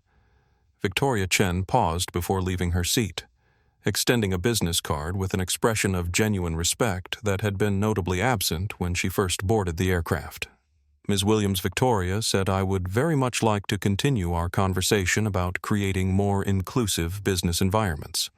I think my company could learn a great deal from your approach to addressing bias and discrimination, and I'd welcome the opportunity to discuss potential partnerships or consulting arrangements."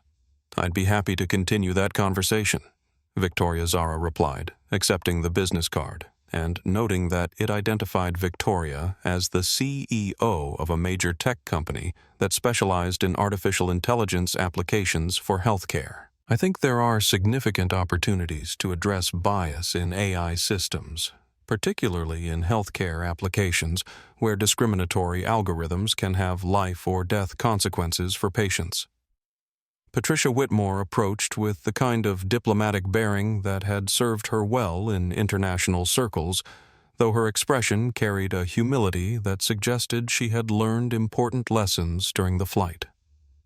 "Ms. Williams, I want to express my genuine admiration for how you handled this situation. You demonstrated the kind of leadership and moral courage that I've seen far too rarely in my diplomatic career, and I hope you'll consider me an ally in any future efforts to address discrimination in travel and hospitality industries." Senator Ashford lingered near his seat, apparently struggling with whether to approach Zara directly or simply leave the aircraft without further interaction. His political instincts were clearly in conflict with what appeared to be genuine recognition of the need to address his own behavior and its consequences.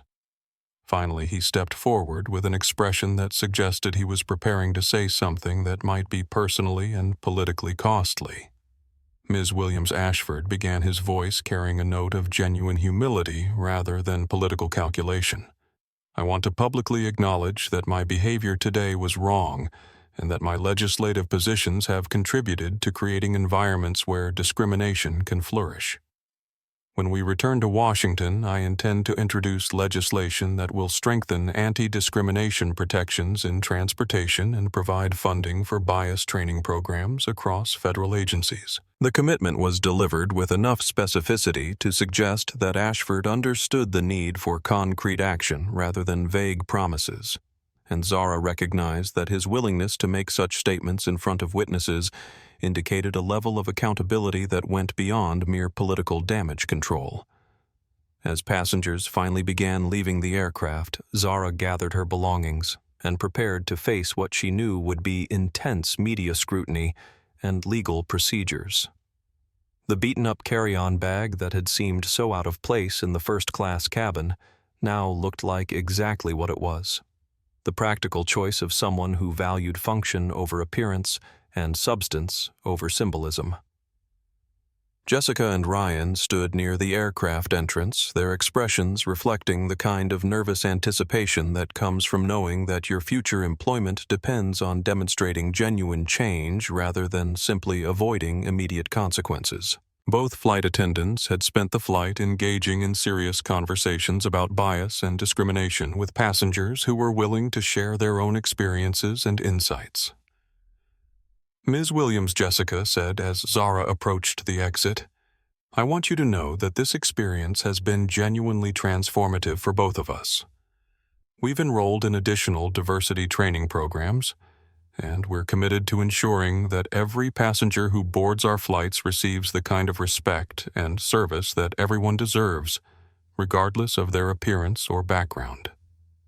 I'm glad to hear that Jessica Zara replied, pausing to shake hands with both crew members. Real change requires ongoing commitment rather than just good intentions, and I'll be monitoring passenger feedback to ensure that Elite Airways lives up to its promises about inclusive service. As Zara stepped off of the aircraft and into the jet bridge, she was immediately approached by representatives from the Metropolitan Police, the British Civil Aviation Authority, and her own legal team. The incident on the aircraft had created jurisdictional questions that would need to be resolved through international cooperation between American and British authorities, particularly regarding Captain Rivers' discriminatory conduct and the potential legal consequences he might face. Ms. Williams said Detective Inspector Sarah Crawford, a professional-looking woman who appeared to be leading the official British response to the incident we've received, detailed reports about discriminatory behavior by airline crew members, and we need to document everything that occurred for potential legal proceedings. The European Union has strict anti-discrimination laws that apply to transportation services, and what happened today appears to constitute clear violations that could result in significant legal consequences. The formal legal process was beginning, but Zara knew that the real work of creating lasting change would extend far beyond whatever legal consequences emerged from this specific incident. The conversation she had witnessed during the flight, the commitments made by passengers and crew members, and the public attention that the incident had generated created opportunities for broader cultural and institutional changes that could benefit millions of people who would never make headlines but deserved the same respect and dignity that every human being should expect when traveling. 3 weeks after the incident aboard Elite Airways flight EA447, the story had become far more than a viral social media moment or a brief news cycle sensation. The video footage that Victoria Chen had eventually decided to release, along with testimony from multiple passengers and crew members, had sparked a broader conversation about discrimination in premium travel services that was forcing the entire airline industry to re-examine its policies and practices. Captain Jonathan Rivers sat in his small apartment in Queens, staring at the pile of legal documents that had accumulated on his kitchen table as the consequences of his actions continued to expand beyond anything he could have imagined. His pilot's license had been suspended pending a Federal Aviation Administration investigation into discriminatory practices, and his attempt to file a wrongful termination lawsuit against Elite Airways had been dismissed when his own employment contract was found to explicitly prohibit the kind of behavior he had exhibited. The financial consequences were devastating. His mortgage company had begun foreclosure proceedings, his wife had filed for divorce, and his adult children had publicly distanced themselves from his actions through social media posts that expressed embarrassment and disappointment. But perhaps more significantly, Rivers was discovering that his professional reputation had been so thoroughly damaged that no airline would consider hiring him, and even non-aviation employment opportunities were disappearing as his name became associated with discrimination and abuse of authority. Meanwhile, Senator Gregory Ashford was experiencing a very different kind of transformation as he worked with his legislative team to draft what was being called the Transportation Dignity Act, comprehensive legislation that would strengthen anti-discrimination protections across all forms of public transportation while providing funding for bias training and accountability measures. The bill had attracted bipartisan support from lawmakers who recognized that addressing discrimination required proactive policy changes rather than simply reacting to individual incidents. The reality is that what happened on that flight could have happened to any of our constituents, Ashford explained during a Senate committee hearing that was being broadcast live on C-SPAN and drawing unusually high viewership for legislative proceedings. We cannot allow transportation services to become environments where people are treated differently based on race, ethnicity, gender, age, or economic status. This legislation ensures that every American can travel with dignity and respect. The political transformation was remarkable because it represented exactly the kind of accountability and genuine change that most observers had assumed was impossible in contemporary political culture. Ashford's willingness to acknowledge his mistakes and work actively to address the underlying problems had earned him unexpected respect from civil rights organizations and had actually strengthened his political position among constituents who valued leaders willing to admit errors and work for positive change. Elite Airways had become the catalyst for industry-wide changes that extended far beyond their own operations. CEO Margaret Thompson had implemented what was being called the Williams Protocol, comprehensive training programs that helped crew members recognize unconscious bias and respond appropriately when passengers were treated unfairly. The protocol had been so effective that competing airlines were adopting similar measures to avoid the kind of public relations disasters that could result from discriminatory behavior. "We're not just changing policies," Thompson explained during a transportation industry conference that was attended by executives from airlines around the world. "We're changing culture. Every crew member, every ground service employee, every executive in our company understands that respectful treatment of passengers is not optional. It's the foundation of everything we do." The training programs had revealed the extent to which unconscious bias had been affecting passenger experiences across the industry. Flight attendants were learning to examine their assumptions about who belonged in premium cabins. Gate agents were being trained to avoid profiling passengers based on appearance, and customer service representatives were developing skills for addressing complaints about discriminatory treatment with genuine accountability rather than defensive deflection. Victoria Chen had used her technology platform to create an app called Travel Equity that allowed passengers to report incidents of discrimination in real time while providing airlines with data about patterns of bias that might otherwise go unnoticed. The app had been downloaded by hundreds of thousands of travelers, and had generated thousands of reports that were helping transportation companies identify and address problems before they escalated into major incidents. Technology can be a powerful tool for accountability, Chen explained during a TED Talk that had been viewed millions of times, but only if it's designed with equity and inclusion as primary goals rather than afterthoughts. The incident on that flight taught me that I had a responsibility to use my platform and resources to create positive change rather than simply documenting problems. Harrison Blake had transformed his social media presence from entertainment-focused content to educational material about bias and discrimination, using his 1 million followers to promote awareness about unconscious prejudice and the importance of speaking up when witnessing unfair treatment. His posts about the flight incident had generated more engagement than any content he had previously created, suggesting that audiences were hungry for meaningful conversations about social justice and personal accountability. I learned that having a platform comes with responsibility, Blake wrote in a widely shared blog post about his experience. I could use my influence to amplify harmful stereotypes and discriminatory attitudes, or I could use it to promote understanding and positive change. The choice was mine, and I'm grateful that I learned this lesson before it was too late to make better decisions.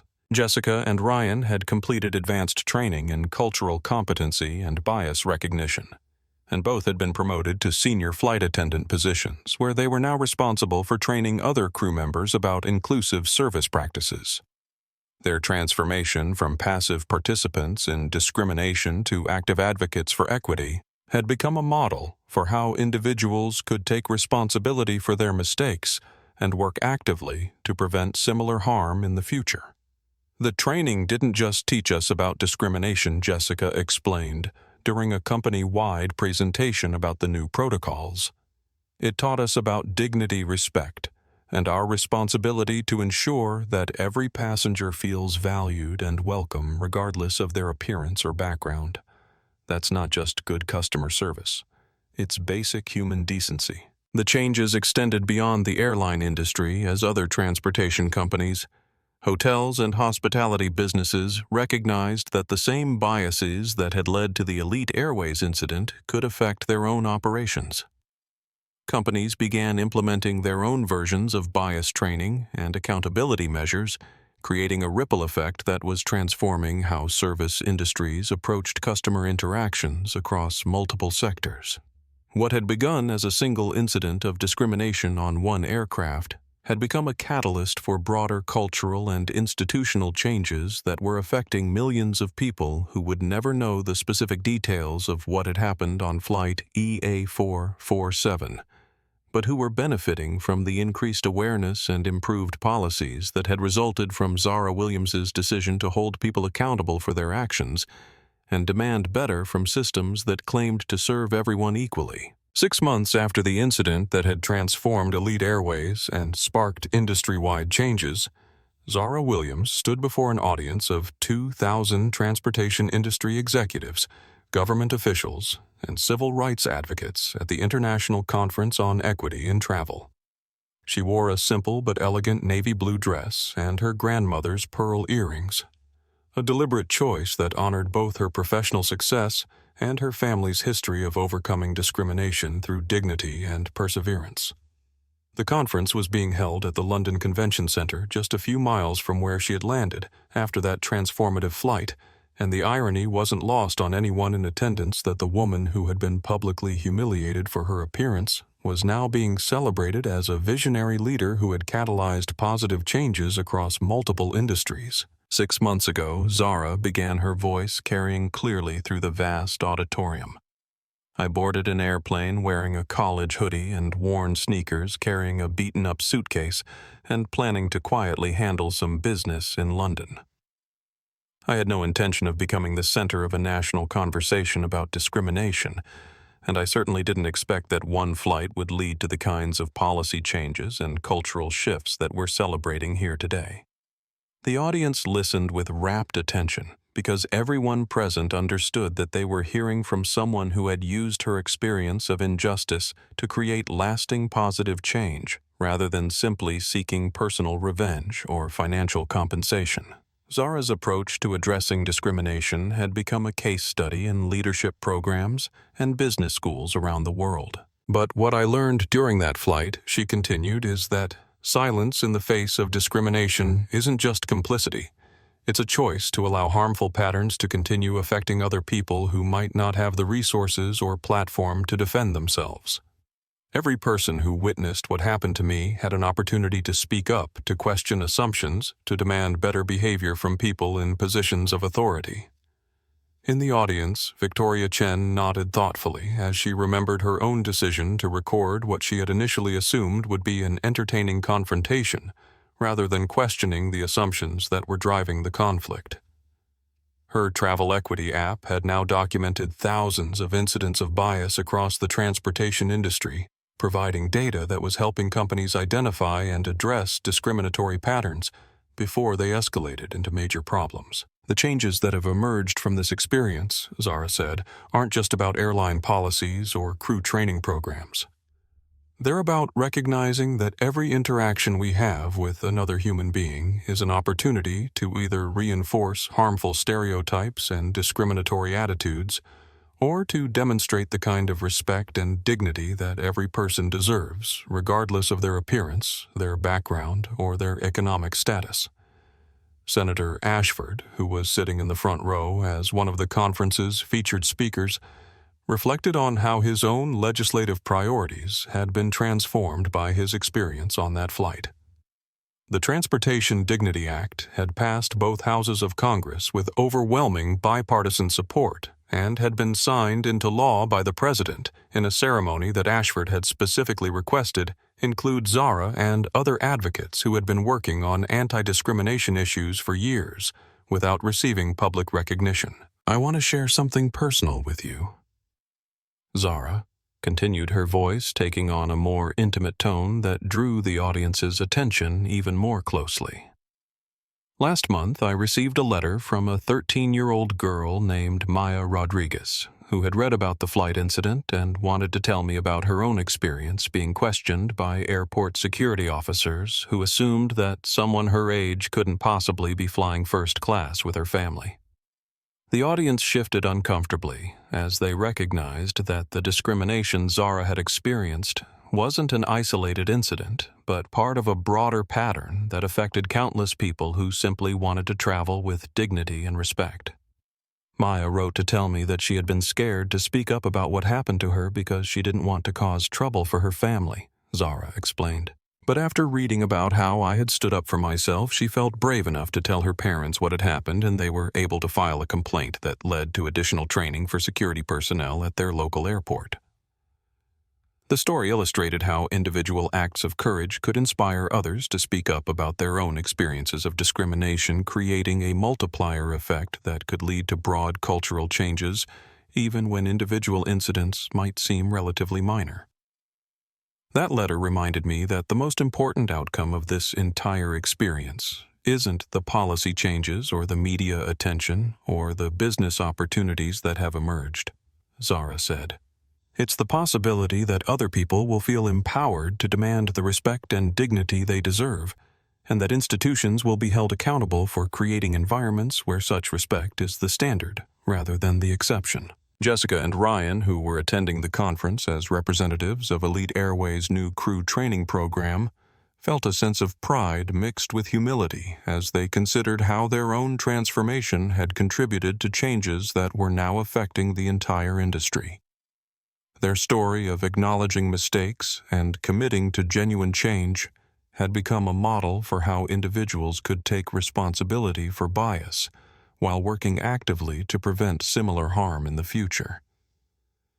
The real measure of success, Zara concluded, won't be whether people remember this specific incident, but whether the children who are traveling today grow up in a world where they never have to question their right to occupy spaces they've legitimately earned access to, where their worth as human beings isn't determined by their appearance, and where the adults around them consistently model the kind of respect and inclusion that should be the foundation of every human interaction. The standing ovation that followed was sustained and heartfelt, reflecting not just admiration for Zara's leadership, but recognition that everyone present had a role to play in creating the kind of equitable and inclusive culture that she had described. The applause continued for several minutes, but eventually quieted as the audience realized that Zara had one final point to make.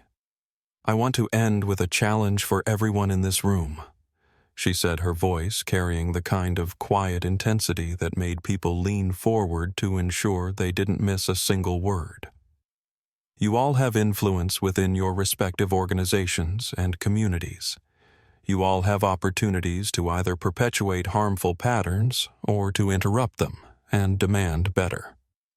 The question is what you'll choose to do with those opportunities and whether you'll have the courage to speak up when you witness discrimination, even when it might be uncomfortable or inconvenient to do so." As the conference concluded and attendees began networking and planning collaborative initiatives, Zara reflected on how dramatically her life had changed since that morning when she had simply wanted to work quietly during a flight to London.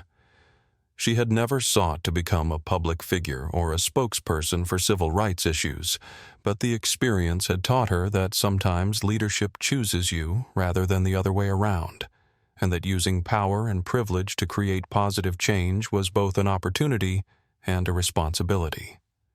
The beaten-up suitcase that had seemed so out of place in first class was now displayed in the Smithsonian Museum of American History as part of an exhibit about civil rights in the 21st century. But more importantly, the principles that had guided Zara's response to discrimination, accountability, education, and genuine change rather than punishment and revenge, had become a template for how organizations and individuals could address bias and create more inclusive environments.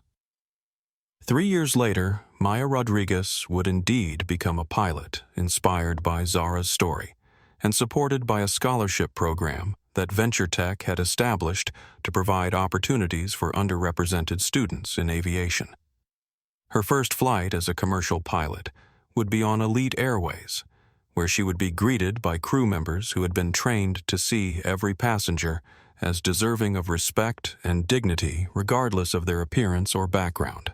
The transformation was complete, but the work continued. Zara Williams had learned that real change required constant vigilance and ongoing commitment rather than single dramatic gestures, and that the most important victories were often the quiet moments when people chose to do better, because they had learned to see each other's fundamental humanity, rather than surface characteristics that revealed nothing about character worth or belonging. Today, Elite Airways is recognized as the industry leader in inclusive passenger service, with the Williams Protocol now standard practice across major airlines worldwide. Former Captain Jonathan Rivers works as a maintenance technician at a small regional airport, having completed court-mandated bias training and community service that genuinely transformed his understanding of discrimination and its impact. Though he lost his career as a pilot, he has become an unexpected advocate for accountability and change within aviation communities. Senator Gregory Ashford was re-elected by the widest margin of his career, having earned respect from constituents who valued leaders willing to acknowledge mistakes and fight for positive change. The Transportation Dignity Act he championed has prevented countless incidents of discrimination and created legal pathways for addressing bias when it occurs. Zara Williams continues to use her platform and resources to address inequality across multiple industries, proving that real power lies not in demanding deference based on wealth or status, but in using privilege to create opportunities for others to be treated with the dignity that every human being deserves. Sometimes the most important lessons come from unexpected teachers, and sometimes the person sitting quietly in the corner, not demanding attention or respect, turns out to be exactly the person who can show us all how to do better. The sky belongs to everyone who earns their place in it, and respect should never be contingent on appearance, background, or anything other than our shared humanity. If this story moved you, please like this video and share it with someone who needs to hear this message. Subscribe to our channel for more inspiring stories about ordinary people creating extraordinary change, because the world needs more examples of courage, accountability, and the transformative power of treating everyone with dignity and respect.